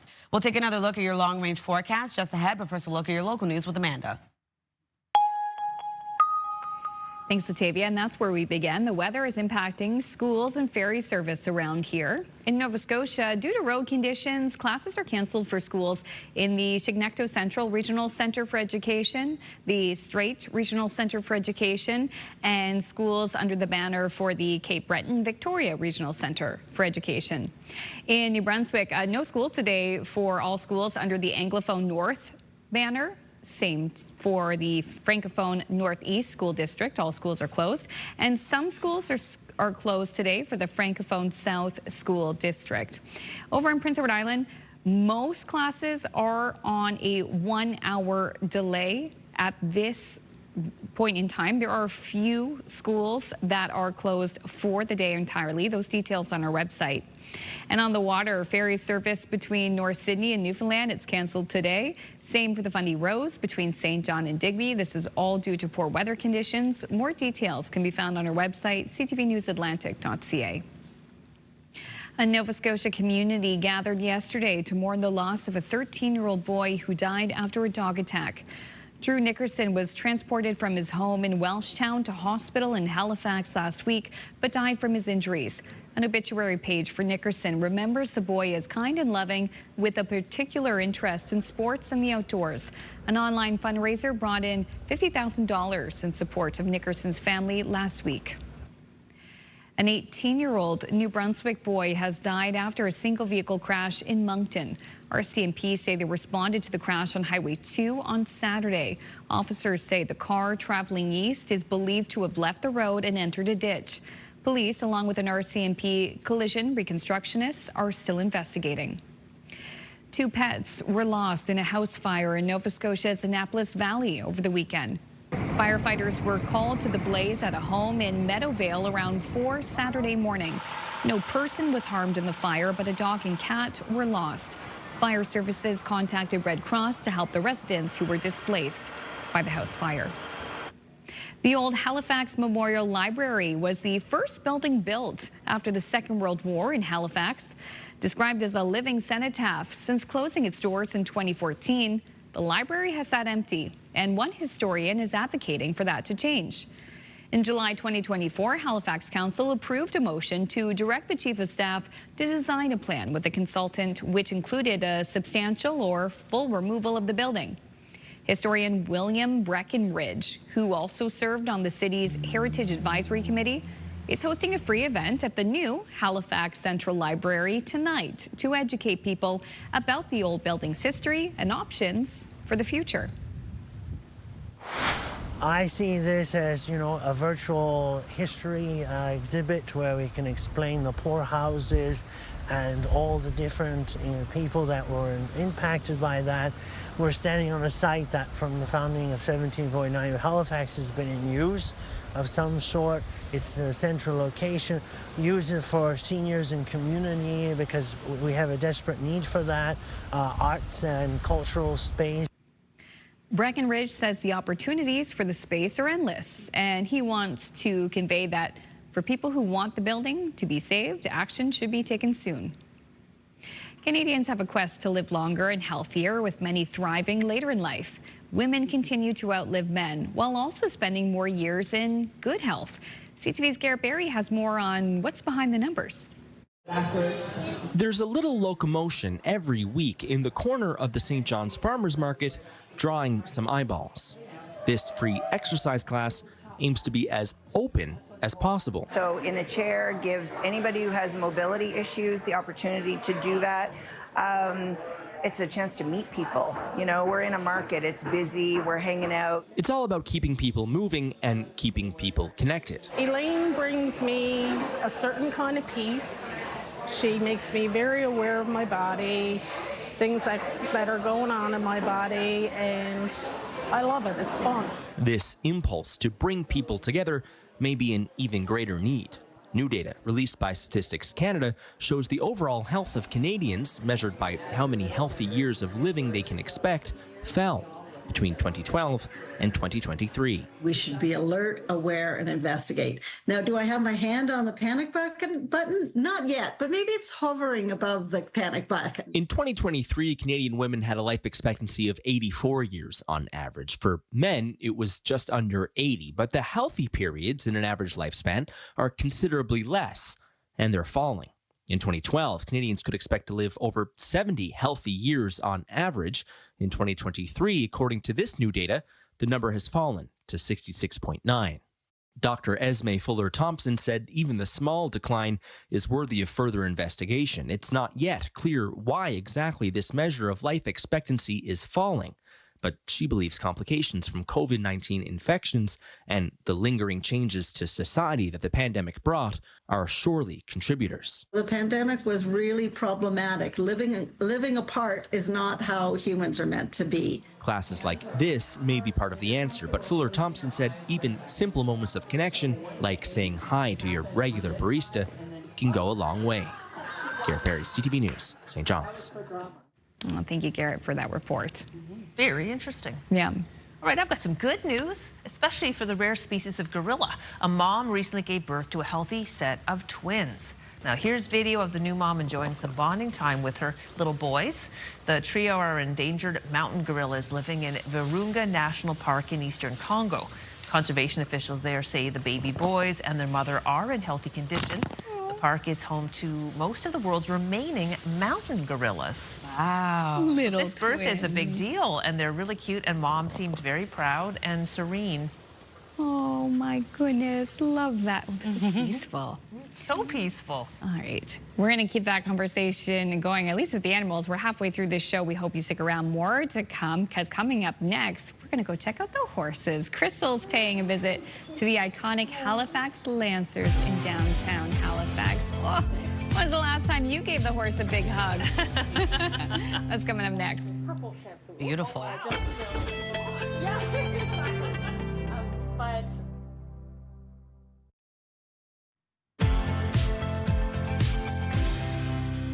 welcome back. The time now is 7:44. We're taking a live look at Peggy's Cove. It is going to feel quite cold this morning, especially when you factor in that wind chill, those strong wind gusts. So keep that in mind if you are headed out in that area today. We are seeing cooler temperatures starting off the work week right across Atlantic Canada. As of right now, it is -3 degrees in Fredericton, as well as into Charlottetown and Halifax, -1 over in Sydney, and 3 degrees starting off your day in St. John's, Newfoundland. We do have watches and warnings currently in effect. A winter storm warning for parts of Cape Breton Island until this evening, and we have a wind warning for parts of Prince Edward Island and Nova Scotia. For Newfoundland, looking at a winter storm warning, a freezing rain, and a rainfall warning in effect until later today. And we do have a winter storm warning as well for parts of Labrador until later tonight. An orange level wind warning in effect for much of Newfoundland, with a winter storm warning for Labrador. Here's a look at that current system tracking across the region. For the Maritime region, for the most part, seeing a chance of flurry activity that will taper off for parts of Atlantic Canada, leaving a bit of sunshine into the afternoon, mainly cloudy skies to a mix of sun and cloud. The heaviest of this storm is situated into Newfoundland, looking at some heavier snowfall, rainfall, and a risk of freezing rain. Could also see some blowing snow for parts of Newfoundland, as well as into parts of Cape Breton Island and Prince Edward Island. So keep that in mind when you are heading out as well on your commute. And we are seeing snowfall tracking across parts of Labrador. Into the afternoon, much of the same is expected, but we do start to see the system move out of much of the Maritime region, taking us into early Tuesday morning, still holding on to a bit of flurry activity for parts of Cape Breton, and for Newfoundland and Labrador, still seeing some snowfall. If you're wondering about precipitation totals, remaining quite light for Nova Scotia and seeing up to 10 to 20 millimeters of precipitation for parts of Newfoundland. Then for our snowfall outlook, 1 to 5 centimeters for parts of New Brunswick and Prince Edward Island. The heaviest being into North Mountain, 10 to 15 centimeters expected, and 1 to 5 centimeters of accumulation for parts of Labrador, and 30 to 45 centimeters for St. Anthony. So starting off the day with flurries for New Brunswick, and then we will start to see that clear out for parts of the province, leaving a bit of sunshine into the mid to late afternoon. Daytime highs will range from -6 to -2 degrees, and wind out of the west, 40 gusting to 60. Prince Edward Island looking at snow that will transition over to a chance of flurries into the afternoon. Wind gusts of 80 kilometers per hour, could see some blowing snow as well, so keep that in mind. And then for Cape Breton, eastern Nova Scotia, highs will range from -2 to 0. Looking at rain and or snow throughout your day, wind gusts of 90 kilometers per hour expected. For the rest of Nova Scotia, highs will range from -1 to 0. Chance of flurries will clear out, leaving mainly cloudy skies. For Labrador City, we're looking at mainly cloudy skies today. Flurries into the evening with a high of -17 degrees. 7 degrees for St. John's, Newfoundland, looking at rain and or snow. Flurries into the evening as well. Tuesday's forecast, we are going to see a bit of sunshine for the Maritime region, but also a chance of flurries and or showers for parts of Atlantic Canada as well, and some flurry activity for parts of Newfoundland. Wednesday's forecast, probably the warmest day of the week. We are going to see a wintry mix yet again, looking at a chance of showers and or flurries returning, chance of flurries rather for parts of Labrador, and then for Newfoundland into early Thursday morning, a lot of this mixed precipitation transitions over to rain. So that's a look at your weather forecast. We'll throw things over now to the Halifax Lancers and Crystal. We are at the stables for the Halifax Lancers. I'm joined by Claire Halstead, Emily Dewar, and Merlin, who is a crowd favorite here. Beautiful horse. So Merlin is one of many horses you have here, Claire. Yes, we have 27 that live here, but we actually have 2 more because 2 are always on vacation in the countryside. And he is one of the lovely horses of Halifax, and he serves many people from our riders starting at age 6 to 70 plus. We have about 200 riders who ride here every single week in our non-profit riding school. That is fantastic. So riding is a program that you have here, but also, Emily, you're in charge of these equine therapy and support programs. Explain that for our viewers. Yeah, so we offer programming that allows different community groups to come in and experience working with the horses on the ground. And it's from a mental health focus. So they're learning how to communicate, but also getting to experience the power of horses and how they can help us de-stress and help us with our mental health. Well, just even being beside Merlin, this is a majestic majestic creature. Yes. How big is Merlin? Merlin, he's probably about 17 hands. He's one of our bigger guys. He's very curious and gentle, even though in those eyes, my gosh, there's so much soul in those eyes. Absolutely. So, can I pet Merlin? Yes, absolutely. So often, do you want? Sorry, he has I think something to Merlin say. is asking for it. Don't eat it. So we often will approach a horse and hold out a hand, a closed hand, and that's just so that they don't think we have anything to eat. Let them smell you, Okay, and then we'll approach at the neck area, just over on the side, because it allows us to be in what we call the relationship zone. This is where they're often most comfortable with us petting them. Merlin's very curious right now. He's interested in getting to know you, and he's interested in getting to know the people around him. But he's also fairly relaxed, you can see. Yeah, I really enjoy this time with him. So Claire, I know that like Merlin is a wonder. All the horses here are super gentle and good around people. That's why they're here, right? Mm-hmm. Yes, we have to be very selective for the horses that we have to live in the city, of course. It's very important that they are happy being here, of course, number one. And then they have to serve the breadth of our program. So, as I said, the age range, but also our therapeutic riding program. I want you to tell our viewers a little bit about your experience. I mean, you've devoted your life to doing this now, and you have a little baby girl. And what was her first word? Bud. So Bud is one of our oldest residents and oldest horses, but he is so phenomenal, and she adores Bud, quite rightly, and she always says, Bud, Bud, Bud, when she comes to visit. That's amazing. And when you were expecting your little girl, you had a horse that was super protective of you here. Yes, I had the pleasure of riding Mado for many months, and he protected her and I for at least 5.5 months before I stopped riding. Oh my gosh, so it's incredible the relationship that you can form with a horse. I know that many people who ride here, they come more than their lessons time, more than their programming time. Yes. So, hi. And I know that Merle also is expert at hairstyling as well, as we can see. So Emily, you're going to walk us a little bit of what it would be like to have a session with a horse. Yeah. Can you hold my microphone, Claire? Of course. Amazing. I have 2 hands to enjoy Merle. Absolutely. So we often invite people to come and start by petting the horses, just like you're doing right now. Getting to know them, letting them get to know you. Merlin's very curious. He likes to explore the people he's working with, and getting to know their body language. So right now, looking at his ears, he's curious. He's interested in the sounds around him, but still fairly relaxed. He's got one foot sort of cocked up like that. That's a sign that the horse is quite relaxed, and he's resting his feet. He's happy with everyone around him.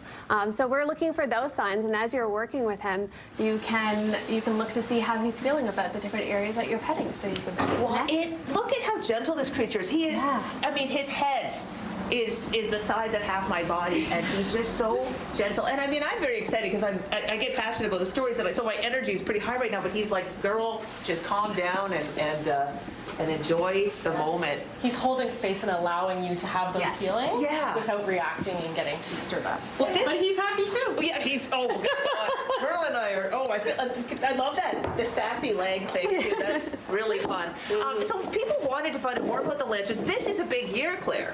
It is. It's our 90th anniversary, and we have a lot going on this summer to celebrate.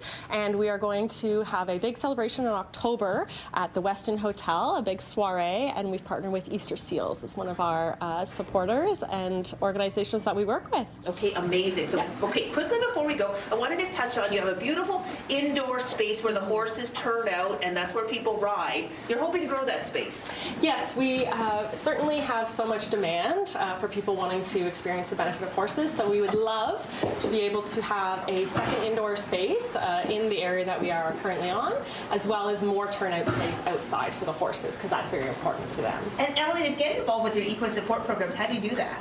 You can email our office, and we take on different organizations, so different groups can email us and find out what days are available to book in, and then they come and have an hour with the horses and learn how to communicate with them. Okay, perfect. He's pawing at the ground now. Is he telling us his age, or is he saying we need to wrap this up? I think he's saying that he would love more pets and more attention. Yeah. Oh my gosh, so much. Well, thank you, Claire. Thank you so much, Emily. And most of all, thank you, Merlin. And if you want to find out more about the Halifax Lancers, we have put their website on ours. There's so much happening for the 90th anniversary. We have no time to get into it, but I am not going back to the studio anytime soon. We're going to stay and hang out. Thank you so much. Thank you.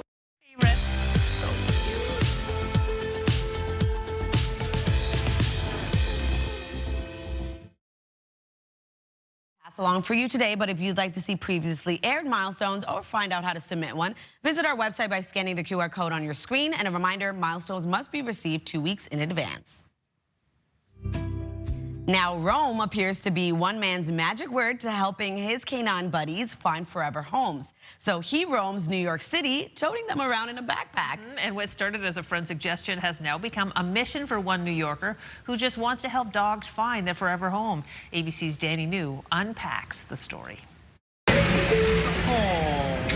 New Yorker on a mission to help shelter dogs get adopted thanks to some useful backpacking trips. There are people who shove their face into this dog, and it's heartwarming because I can see something shift in them in real time. Since the summertime, once a week. You want to go for a ride? Brian Reesberg here has been taking out dogs, usually from Best Friends Animal Society, to give them 1, a relaxing day away from the shelter, and 2, enough attention online to get adopted more quickly. All these dogs, within 48 hours, the videos would go viral, and they would get adopted, and people were just going crazy for it. Of course, it helps that Brian already had millions of followers on social media, thanks to a decade of making videos with his insanely adorable corgi, Maxine. Here they are on the Jumbotron at a Brooklyn Nets game, and the key is that backpack, which Brian helped design so he could take Maxine on the subway. Per the MTA, you need to transport them in a secure bag. We launched it on Maxine's 6th birthday, which was December 15th, 2021, and sold out in 4 minutes. People went nuts for it. Now Brian is using that backpack called Maxine 1 to transport dogs to the park or to get treats while showcasing how loving they can be to potential adopters.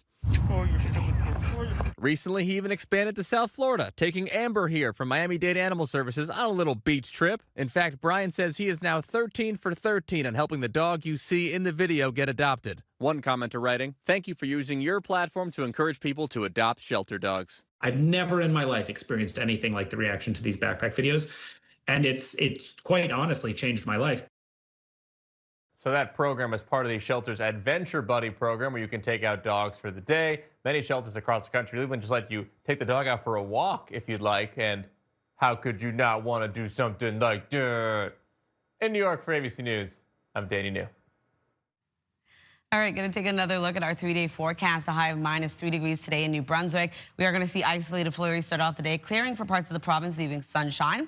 On Tuesday, a high of 1. We do have sunshine, but also isolated flurries returning. And then on Wednesday, warming up to 4 degrees. Flurries under showers moving in across the province. Nova Scotia looking at a bit of a wintry mix, snow and or rain with a high of 0. Transitions over to flurries into the evening. Then on Tuesday, a high of 2 degrees, a mix of sun and cloud, increasing cloudiness into the afternoon. Then on Wednesday, a high of 7, a chance of showers and or flurries. Prince Edward Island looking at a high of -3 degrees today. Snow transitions over to flurries into the afternoon. On Tuesday, sunshine across the island with a high of 1, warming up to 4 degrees on Wednesday, scattered flurries and evening showers.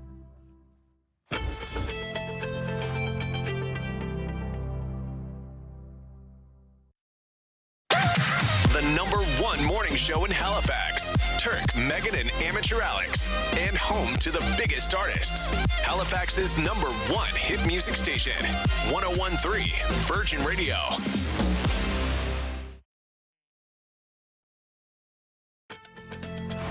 It's Monday, January 12th, today on Your Morning Atlantic. A Nova Scotia community gathered yesterday to mourn the loss of a 13-year-old boy who died after a dog attack.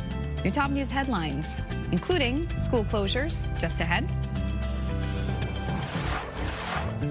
And 50 years of Kent, a maritime mainstay and our new sponsorship partner. Kent Building Supplies is celebrating 5 decades of helping customers build their dreams. We'll chat with the company's GM coming up in this half hour of Your Morning Atlantic.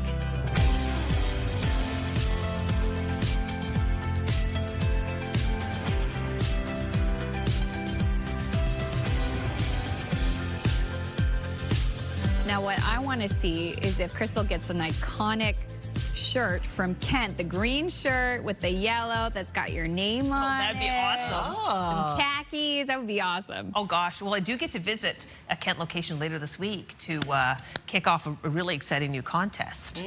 But that's coming up later. We're going to sit down with a nice chat with the general manager of the whole operation in just a little bit. The big wig, the big boss. Oh yeah. Big boss, yeah. In any case, if you're driving to Kent today, how you want to prepare for that journey? Kind of depends on where you're located across Atlantic Canada. We do have a bit of a wintry mix for parts of the region, specifically across Newfoundland today. For the Maritime region, we are going to see a chance of flurry activity, but other than that, it's not too bad. But for Cape Breton Island, could see some blowing snow as well. So, oh, wow. Okay. Yeah, a little bit of everything today. Here's a look at Halifax. Early this morning, it is -3 degrees, and then you factor in that wind chill, breezy wind. It's going to feel a lot colder, just something to keep in mind when you are heading out. We do have a chance of flurry activity in your area, but for the most part, that will clear out. We'll be seeing a bit of sunshine into the late afternoon. -3 degrees in Fredericton and in Charlottetown, -1 in Sydney, -8 over in Cartwright with -3 degrees in Corner Brook. Here's a look at that wind chill across the Maritime region. Still going to feel cold, especially into parts of Labrador. We do have that risk of frostbite in Labrador City. A winter storm warning in effect for parts of Cape Breton Island with a wind warning for parts of Prince Edward Island and Nova Scotia. A winter storm, freezing rain and rainfall warning across Newfoundland today with a winter storm warning in effect for parts of Labrador. We do have a orange level wind warning in effect for much of Newfoundland with a winter storm warning as well for Labrador. Here's a look at that current system. So a chance of flurry activity for parts of all 3 maritime provinces. For parts of Prince Edward Island, starting off with snow, that will transition over to flurries, but there could be that blowing snow for parts of PEI and Cape Breton Island. And then for Newfoundland, that's where that wintry mix is located. Snow, at times heavy rainfall, as well as a risk of freezing rain as well. Here's a look at the wind for the Maritime region. As of right now, 56 kilometers per hour in Sydney, 52 in North Cape, 44 in Greenwood with 46 into Yarmouth. Wind gusts of up to 83 kilometers per hour right now in Sydney, 63 in North Cape, 67 in Yarmouth with 61 in Greenwood. We'll take a look at your long-range forecast just ahead, but first a look at your local news with Amanda.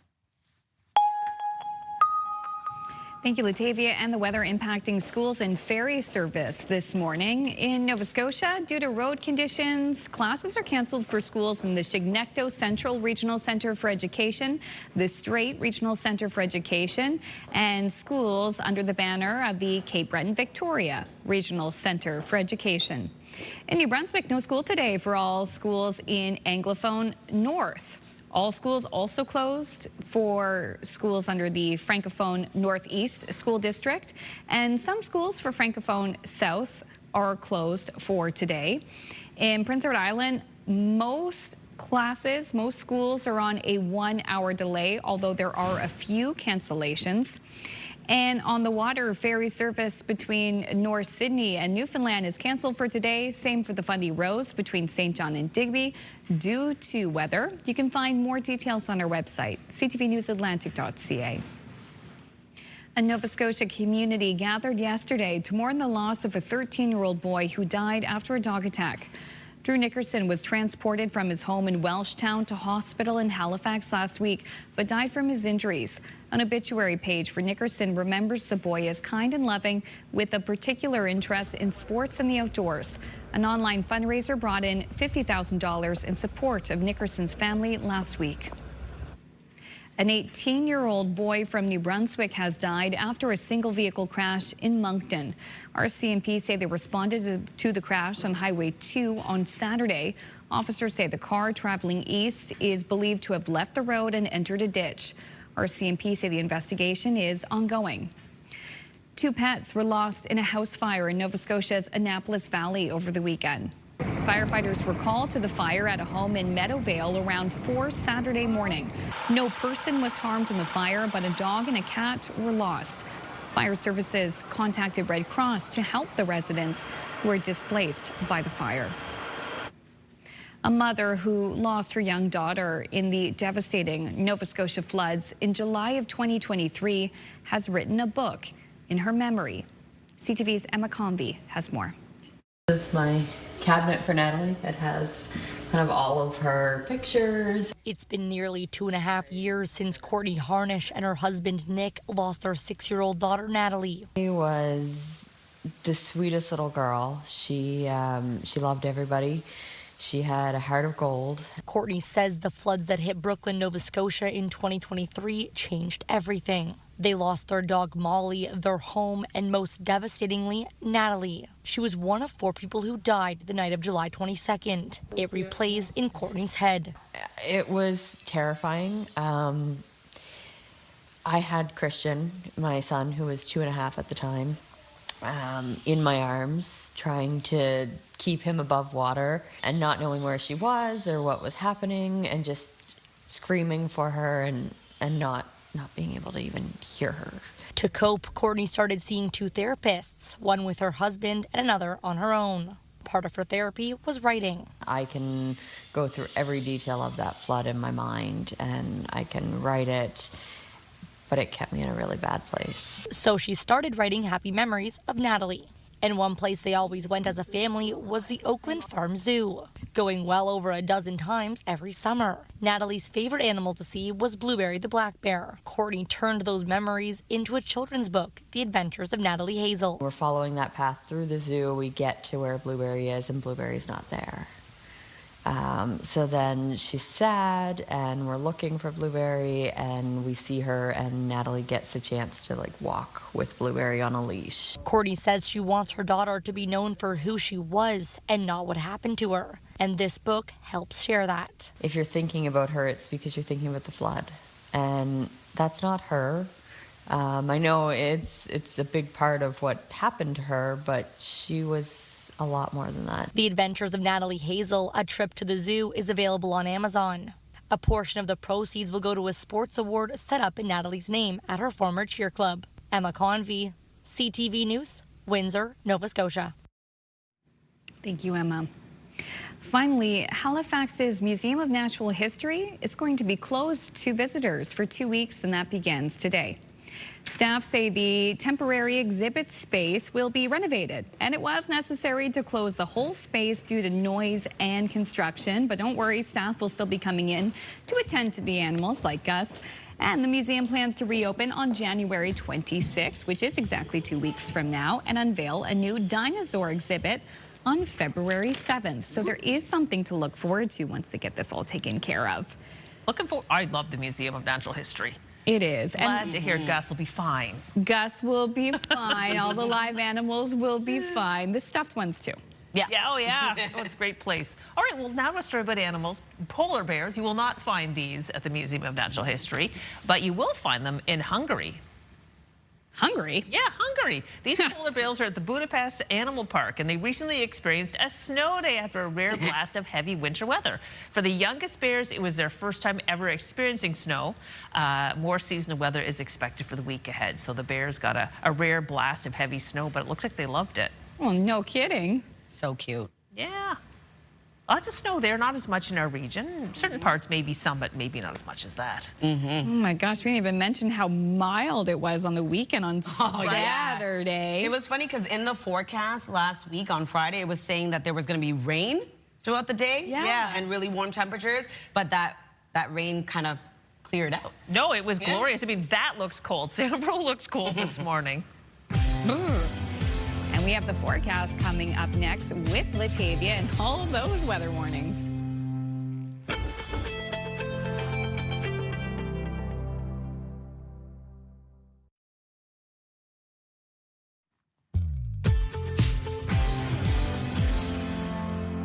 Welcome back. The time now is 8:12 on your Monday morning. We're taking a live look at Halls Harbor, -2 degrees starting off your day. We do have a chance of some scattered flurries expected to clear into the afternoon. Weather is brought to you by the Atlantic Lottery mobile app. It's quite cool right across the board. As of right now, -3 degrees as you head outdoors in Fredericton, -4 starting off your day in Charlottetown, -2 degrees over in Halifax, -1 in Sydney, and 7 degrees into St. John's, Newfoundland.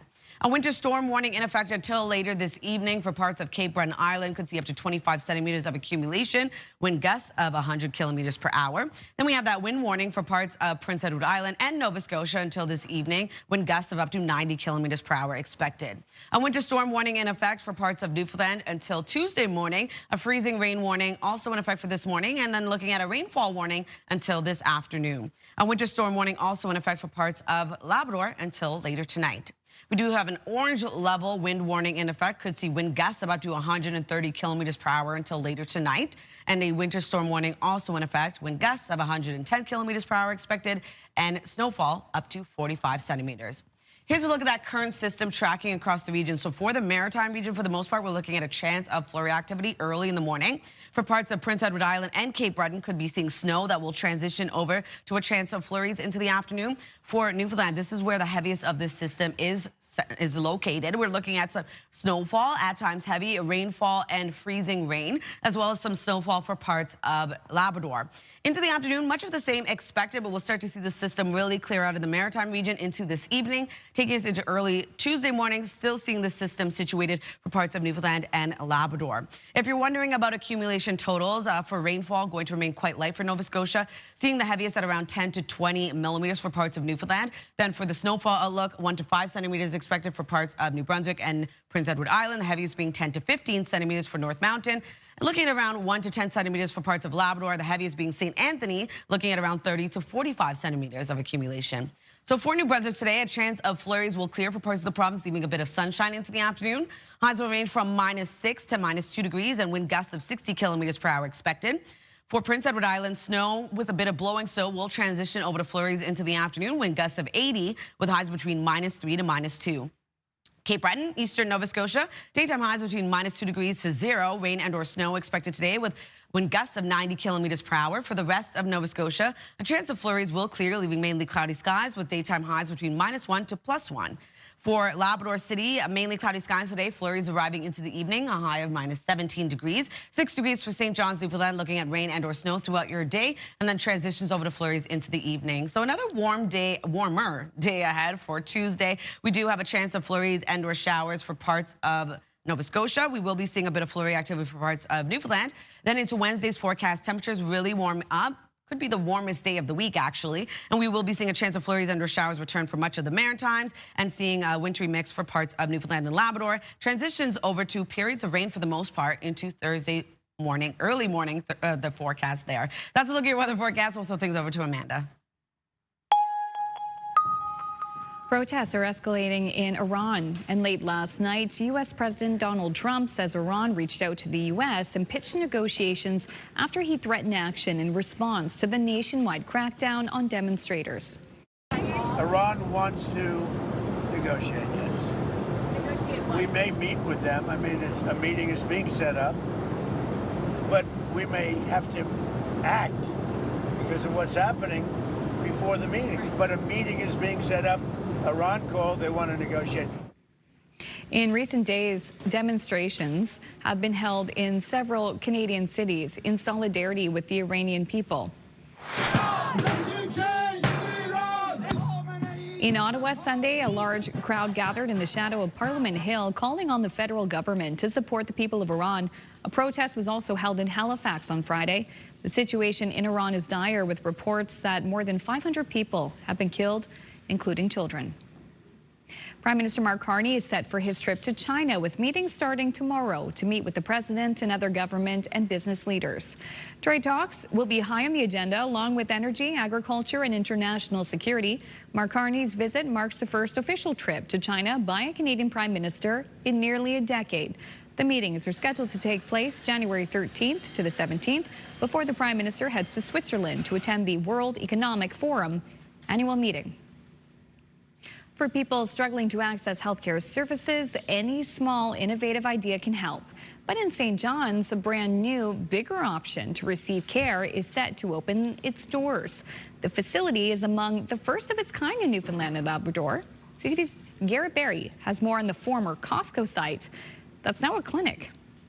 When her family doctor of 17 years gave up her practice last April, Alicia Penny Harnham joined her husband and the thousands of other Newfoundlanders and Labradorians who are searching for a family doctor. It was frustrating, but it was also extremely scary because she had our entire history, any medical complaints she was familiar with. And like so many others, she headed for the emergency room just a few months later for an illness that could have been dealt with somewhere else. If I could have seen a doctor, my family doctor, I could have avoided the emergency room altogether. We didn't know when I went down there, we didn't know if we'd be waiting 16 hours or 2 hours or 24 hours. Statistics compiled by the Canadian Institute for Health Information suggest about 1 in 7 emergency department visits across the country are related to complaints that could have been managed by a family doctor.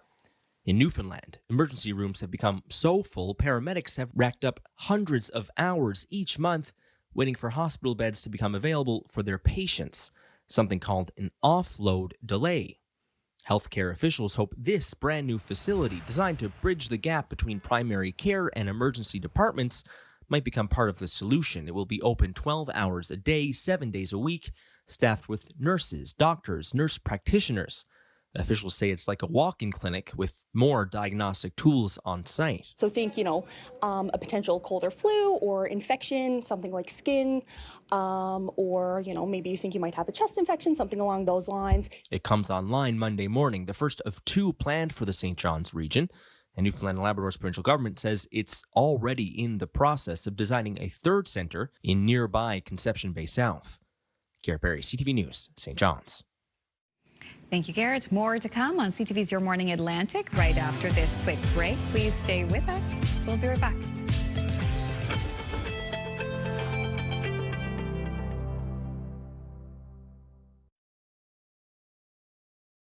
This year, Kent Building Supplies is celebrating 50 years here in the Maritimes, and Your Morning is joining in on the celebrations. We have partnered with Kent to bring you a whole bunch of great content and great prizes throughout 2026. Kent has 48 retail locations here in our region and close to 4,000 Atlantic Canadians on their team. One of them is our guest this morning. Patrick O'Neill is a general manager with Kent Building Supplies. Good morning, Patrick. Good morning. So you are general manager of the whole shebang. I am. That's cool, but you started with the company 30-some years ago. Tell us a little bit about how you started. Well, I started in Bathurst on the project desk when we opened our store in 31 years ago. Since then, I've been, store manager, district manager, worked in operations, purchasing, most recently director of supply chain, and now general manager since January of 2025. Well, that speaks well of the company. If you spend your entire career with one company, that's amazing. Well, 50 years, that is a huge birthday to celebrate. Why is this big milestone important to you and the people you work with at Kent? Like you said, 50 is a big milestone. Not all companies make it that long, and we've continued to grow over those years, and we intend to keep growing and helping Atlantic Canadians build Atlantic Canada. Yeah, we love that. We're super excited to partner with you this year and showcase Kent on our show. I get to go to Kent stores locally and visit and learn along with our audience, different things. Like, tell us about some of the things we're going to be learning this year through Kent. Well, you'll see some of our store experts showcase some of our great products that we bought specifically for Atlantic Canadians and help our customers understand how to install them and really be better at being a do-it-yourselfer. For sure, and I know you have a big professional pro desk too, where we do. For the construction world. So really, you're there for everybody. We're looking at a Kent ad right now, and it looks like you're building something right here on Atlantic Canadian soil, literally.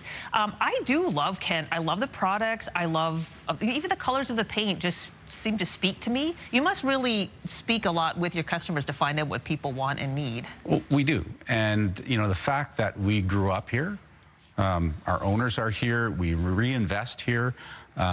We understand our customers' needs extremely well, and that's part of why we've been successful. Yeah. Now, you've got big things planned for 2026 as a company. Can you share a little bit with us? We've got promotions. We've got contests. We've got staff events.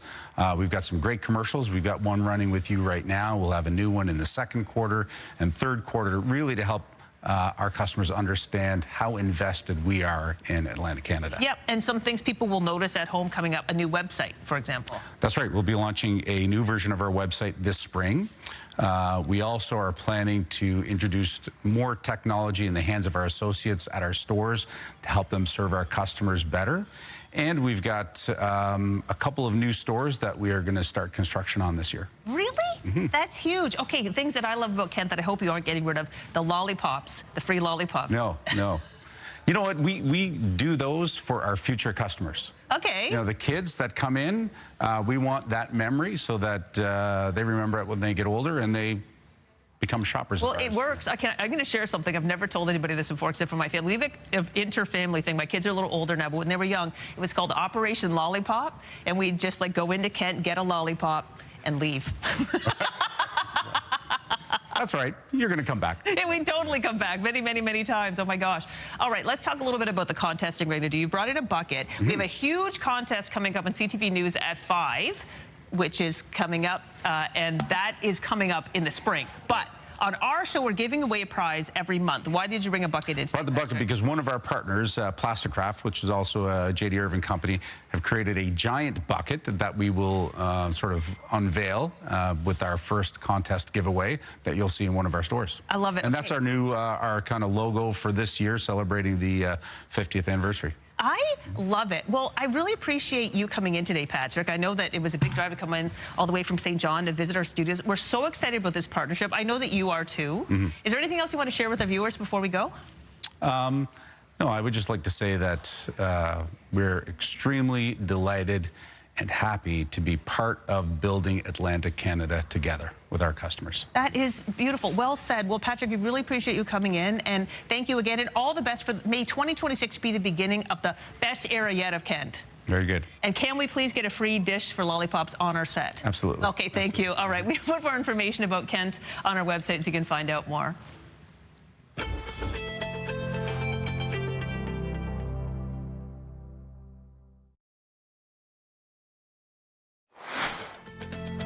Still ahead this morning, starting off 2026 on the right foot. Lifestyle contributor Denise Weil will be here to share some tips and products that she hopes will spice up your new year. That's coming up here on the last 30 minutes. Why is this so funny? I don't know, but it's very entertaining.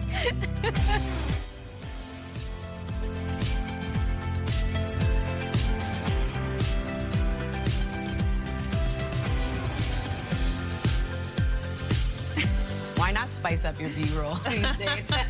It reminds me of stop motion. Yeah, it's so like funny. It's like the easiest stop motion. Like oh my gosh. The little shuffle in. That was, I wasn't expecting that. Good on you, Denise. B-roll lately has been next level. Oh my gosh. Oh yeah. Oh my gosh. Why not have a little fun? Try this one and then try this one.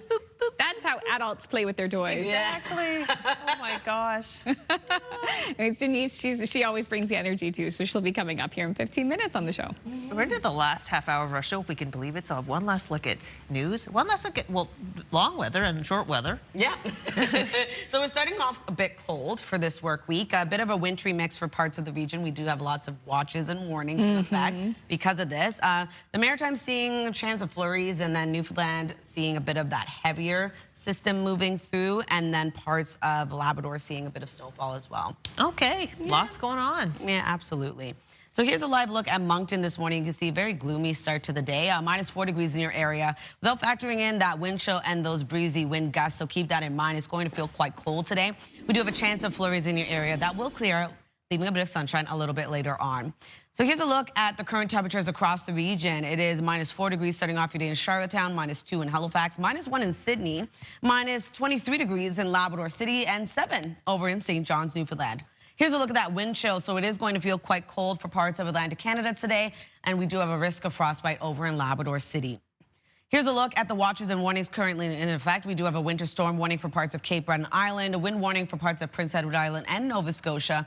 And we do have a winter storm, freezing rain and rainfall warning across Newfoundland, a winter storm warning in effect for parts of Labrador, and an orange level wind warning for parts of Newfoundland with a orange level winter storm warning for Labrador.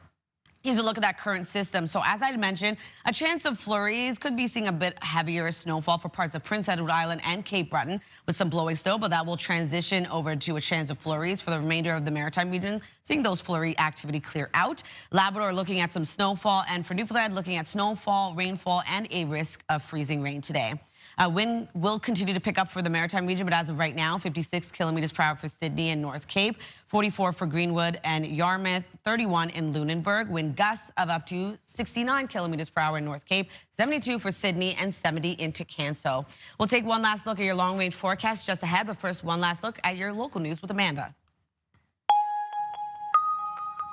Thank you, Latavia. And the weather impacting schools and ferry service around the region today. In Nova Scotia, due to weather and road conditions, all schools are canceled for the Chignecto Central Regional Center for Education, the Strait Regional Center for Education, and the Cape Breton Victoria Regional Center for Education.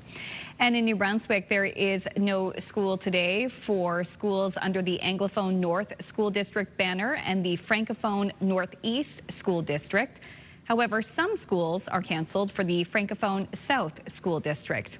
In Prince Edward Island, public schools are on a 1-hour delay, though there are some select school closures for today. And on the water, ferry service between North Sydney and Newfoundland is canceled for today, and the Fundy Rose between St. John and Digby also not running, all due to weather. More details can be found on our website, ctvnewsatlantic.ca. A Nova Scotia community gathered yesterday to mourn the loss of a 13-year-old boy who died after a dog attack. Drew Nickerson was transported from his home in Welshtown to hospital in Halifax last week, but died from his injuries.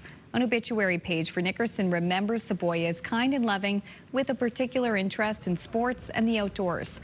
An online fundraiser brought in $50,000 in support of Nickerson's family last week. A coroner's inquest into the death of a construction worker is set to get underway this morning in a St. John courtroom.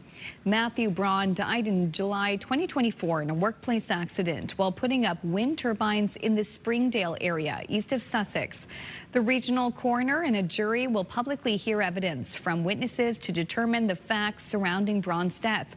The jury will also have the opportunity to make recommendations to prevent similar deaths in the future. 2 pets were lost in a house fire in Nova Scotia's Annapolis Valley over the weekend. Firefighters were called to the fire at a home in Meadowvale around 4 Saturday morning. No person was harmed in the fire, but a dog and cat were lost. Fire services contacted Red Cross to help the residents who were displaced by the blaze. Finally, women's hockey took center stage in a couple of maritime cities over the weekend. The PWHL was back in Halifax, and it was a sea of red and white in Cape Breton, where the World Under-18 Women's Hockey Championship is starting to heat up. Here's CTV's Ryan McDonald. To say the least, it was a night when women and girls took center stage.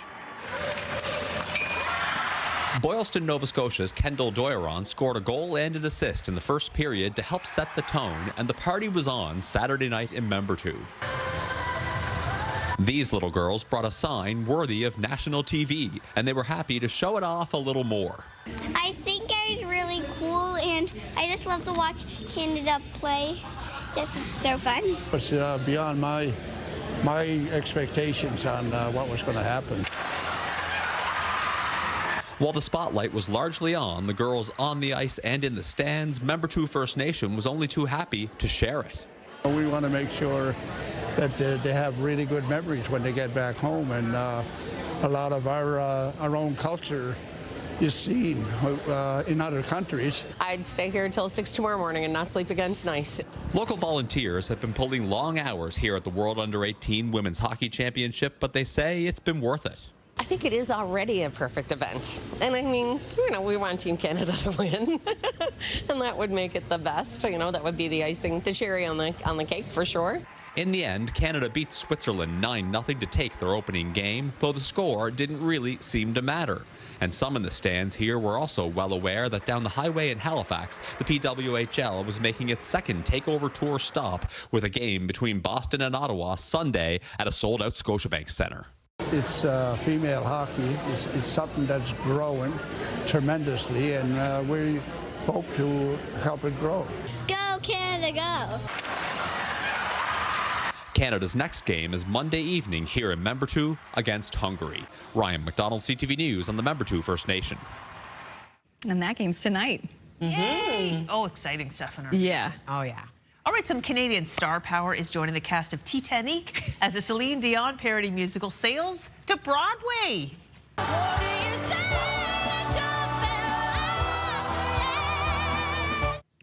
The musical follows the plot of the movie Titanic, but with a twist that Celine Dion herself is the narrator. Titanic has had hit runs off-Broadway in Toronto and on London's West End, but now it is officially headed to Broadway in March. Creator and star Marla Mindell will be joined by new familiar faces, including Jim Parsons and Big Canadian Bang Theory. Music Hall of Famer Deborah Cox. Yeah, previews will begin on March 26th. I'd love to see that. Oh my gosh. That sounds like fun. Yeah. It was so funny. To have the talent, too, to kind of do like a Celine Dion impersonation and seriously sing like her. Oh, yeah. So good. Wow. That's so cool. All right, we're going to take a look at some events taking place in our region with our community calendar. So the Fundy Winterfest kicks off this upcoming weekend. The 6-week-long event celebrates winter and provides an opportunity to connect across generations, communities, classes, and cultures. So the event will take place across 6 communities within New Brunswick from Saturday, January 17th, all the way until March 8th, so you have lots of time to get out there. You can enjoy outdoor cultural and entertaining activities that will empower you, as well as be active during the colder months. So head over to the website for additional details. And you can join the Charlottetown Comics Club for an evening of underground art comics readings. This event will feature excerpts from local comic creators, plus commentary and conversations. So the event takes place at the Confederation Center for the Arts on Thursday, January 15th at 7 p.m. You can head over to their website for details. It's a free event to attend. And Talk and Taste Perfect Pairings will take place in Halifax on Thursday, January 15th. From 6:30 to 9:30 p.m., you can sample fusion dishes created by Nova Scotian chefs from all different cultural backgrounds and hear their stories of collaboration. So the event takes place at the Canadian Museum of Immigration at Pier 21. You can head over to their website. And if you do have an upcoming event, please send us the details. We'd love to promote it on our community calendar, Your Morning Atlantic at ctv.ca.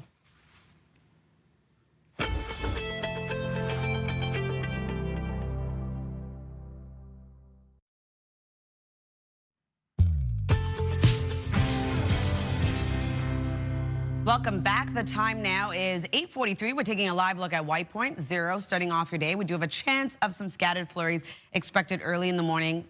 And if you do get it, it will clear out into the afternoon. So we are going to see a colder start to the day, especially for this work week. As of right now, -4 degrees in Fredericton and in Charlottetown. -2 degrees as you head outdoors early this morning in Halifax. -23 in Labrador City. And 7 degrees starting off your day in St. John's, Newfoundland. A winter storm warning in effect for parts of Cape Breton Island until later this evening. We do have a wind warning as well for parts of Prince Edward Island and Nova Scotia. And then for Newfoundland, looking at a winter storm, freezing rain, and rainfall warning right across the province. Winter storm warning also in effect until later tonight. Then we have an orange level wind warning in effect for parts of Newfoundland for this afternoon and into tonight, with a winter storm warning in effect for parts of Labrador. Here's a look at that current system tracking across the region. For the Maritime region, for the most part, looking at a chance of flurries, clearing, leaving either mainly cloudy skies to a mix of sun and cloud. For parts of Prince Edward Island and Cape Breton, starting off the day with snow, will transition over to flurries, but looking at some blowing snow as well, so visibility could become an issue. For parts of Labrador, looking at some snowfall early in the morning, and then the heaviest of this system fixated into Newfoundland, looking at snowfall, rainfall, and a risk of freezing rain with some blowing snow as well. So into the afternoon, much of that system still remains for parts of the region. It will really clear out of the Maritime region, still seeing a bit of flurry activity for parts of Cape Breton, but other than that, just partly cloudy skies for the Maritime, still seeing snow for Newfoundland and Labrador. Early Tuesday morning, what are we looking at in terms of our accumulation? Pretty light for the rainfall for Nova Scotia. We will be seeing some totals accumulate from now until early Tuesday morning, looking at around 10 to 20 millimeters for parts of Newfoundland. Then for our snowfall outlook, 1 to 5 centimeters expected for parts of New Brunswick and Prince Edward Island. The heaviest being 10 to 15 for North Mountain, 1 to 10 centimeters of accumulation for parts of Labrador, and the heaviest into St. Anthony at around 30 to 45 centimeters. A chance of flurries starts off the day for New Brunswick. That will clear out for the most part, leaving a mix of sun and cloud. Daytime highs will range from -6 to -2 degrees and wind out of the west, 40 gusting to 60. Prince Edward Island starting off the day with snow and some blowing snow for parts of the province. That will transition over to a chance of flurries into the afternoon. Daytime highs between -3 to -2 and wind gusts of 80. For Cape Breton, eastern Nova Scotia, daytime highs between -2 to 0. Looking at rain and or snow throughout the province, this part of the province rather, and 90 kilometers per hour. And then for the rest of Nova Scotia, chance of flurries clearing, leaving mainly cloudy skies with highs between -1 to +1, wind gusts of 70. For Labrador City, mainly cloudy skies today. We'll see flurries into the evening, a high of -17 degrees today. 6 degrees for St. John's, Newfoundland, rain and or snow. Transitions over to flurries into the evening as well. Tuesday's forecast temperatures start to warm up. We are going to still see a chance of showers under flurries for parts of the Maritime region. Also going to see a bit of flurry activity for parts of Newfoundland. Wednesday's forecast, probably the warmest day of the week. We are still going to hold on to a chance of showers and or flurries and then start to switch over to periods of rain for the most part for parts of Atlantic Canada. So that's a look at your weather forecast. We'll throw things over to Crystal. All right, thanks, Latavia. We appreciate it. It's 8:46. Now, it is a new year and a chance to start fresh with healthier habits. Our next guest has some product suggestions to make your journey toward health a little easier and, in some cases, a lot tastier. We're pleased to welcome our partner and DIY and livestock contributor, Denise Wild. Good morning, Denise. Good morning, Crystal. Happy New Year, everyone. Happy New Year to you. Now, we're all ears when it comes to healthy habits this year. Where do you want to start? Absolutely. Okay, let's start with our skincare routine because that's a great place to put more effort into at the beginning of the new year. But the neck and décolleté are often overlooked that skin needs just as much care. This is the Reversa Neck and Décolleté Smoothing and Firming Cream. It helps to lift and firm in just a few uses by boosting tone and elasticity while visibly reducing wrinkles, brown spots, and crepey texture. It's about getting that youthful looking glow in the new year. This is available online at reversa.ca and at pharmacies around the country. Love it. Let's make 2026 the year of the neck. You know I what? love it. Yes. Neck focus. I appreciate that. All right. You've got some Subway items in front of you. I imagine that's a place you want to head to next. Absolutely. So eating healthy doesn't have to mean cooking every meal at home. A lot of it comes down to small incremental choices, especially when you're grabbing food on the go. So Subway Canada has a new Fresh Fit menu with 5 subs that each have 21 plus grams of protein. They all come in under 500 calories. They've got a refreshed take on fan favorites, including rotisserie style chicken and turkey. It's got fresh veggies, Canadian cheddar, 6-inch multigrain bread. The price point is affordable, they're nutritious, delicious, and it's just about recognizing that everyday athlete in yourself and then making better choices whenever you can. Well, yeah, no, thanks. And Denise, I can't imagine how long it took you to make that stop motion video, but I love it. All right. I see the Catelli in front of you. That's a famous product in Canada. Yes. Okay, it totally is. And the new year, it's just such a great time to look for simple ways to add more nutrition into meals your family already loves. Look, my son is helping me. He's so excited. This is Catelli's Protein Plus Pasta. It's such an easy place to start making smart changes.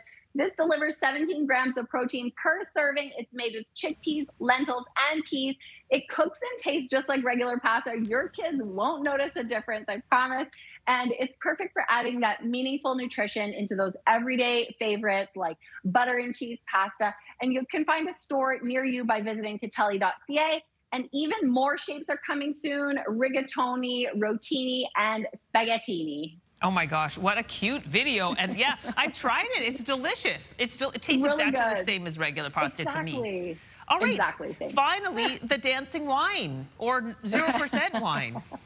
Exactly. Okay, so lots of people are leaning toward more moderation this year when drinking. They're choosing balance over all or nothing, and taste still matters, of course. That's where Jackson Triggs comes in. This is their new 0% and light wine. So it's the same award-winning flavor Canadians already know and love. It's just reimagined for more moments in your day. Maybe you're unwinding after work, hosting friends, or you're just simply taking a break from alcohol. They've got 0% rosé, 0% Sauvignon Blanc, plus light Pinot Grigio, light Cabernet Sauvignon. These are moderation wines that actually taste great. And Jackson Triggs has really set the standard for the modern drinking movement here. Well, thank you so much for introducing us to all these products today, Denise. Absolutely. Nice to see you, Crystal, and Happy New Year. You too, and hope to see you soon. Now, Your Morning Atlantic will be right back after this short break. But yes, we need to show this video again. Oh my gosh.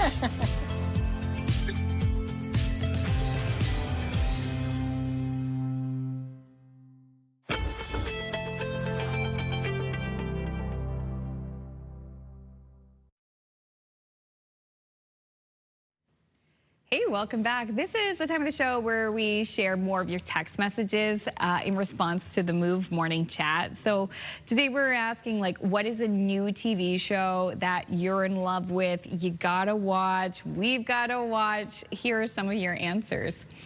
So Patty from Belle Isle Creek says, I agree with Peter. The Pit is the best. Noah Weil is amazing in this. I have not heard a bad thing about Me neither. this I've heard it's a show. great show. And people in the healthcare system, we are not those people, but they seem to say too is a very accurate representation of an emergency room. Cool. Whoa.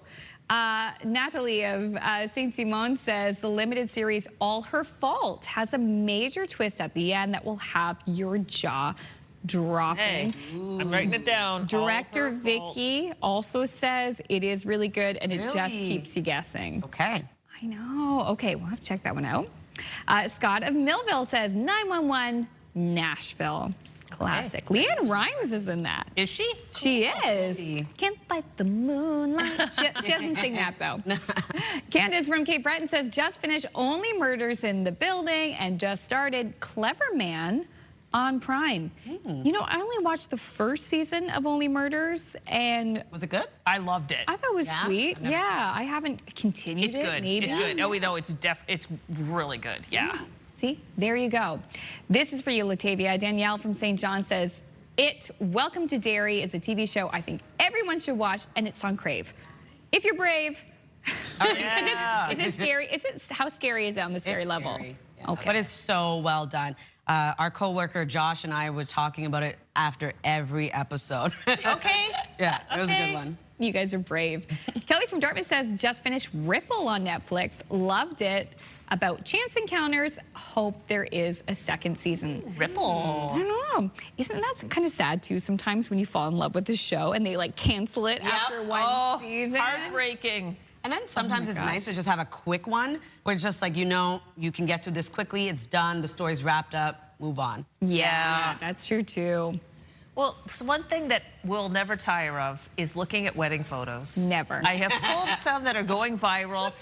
Probably unlike any you've seen before. Check them out. Oh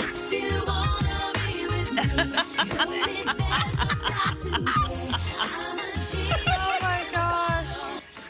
So these are legit wedding photos taken by a Canadian photographer in Western Canada. What do you think is going on here? The music, though, is killing me. It's so good. Just like, okay, I feel like these two don't work in marketing because what's being sold to me is he has passed. He's no longer with us. Well, this is the thing. I went to check out the comments to make sure that this is legit. And the woman says, oh my gosh, you're right. But all the comments are like, oh my gosh, I thought this was a memorial thing. Right. Like, but it's not. It's their wedding photos. Like, because she's in a black dress and there's black smoke and she's looking on at him, the impression it gives me was, oh, this must be so she's sad. pretending to kiss the air. Yeah, with a wine bottle. I thought, Champagne. they were scheduled to get married, and he had an unlikely passing, and this is how. I love that you date. went dramatic backstory. I really I pulled these up for Kyle on the weekend, and he was floored. Felt the same thing. Yeah. Everyone's thinking the same thing with the black dress, the black smoke. It's like, why? I know. I guess it's like he's just such a dream that he's, you know, she wished for him and he came true, but wow. Out of the wine bottle. Anyway, you've got some creative wedding pictures. Send them to us. Text us 10-400. You can send us a text. We would love to see it. Anyways, we hope you guys have a great Monday. Thanks for joining us. And if you just got married, congratulations.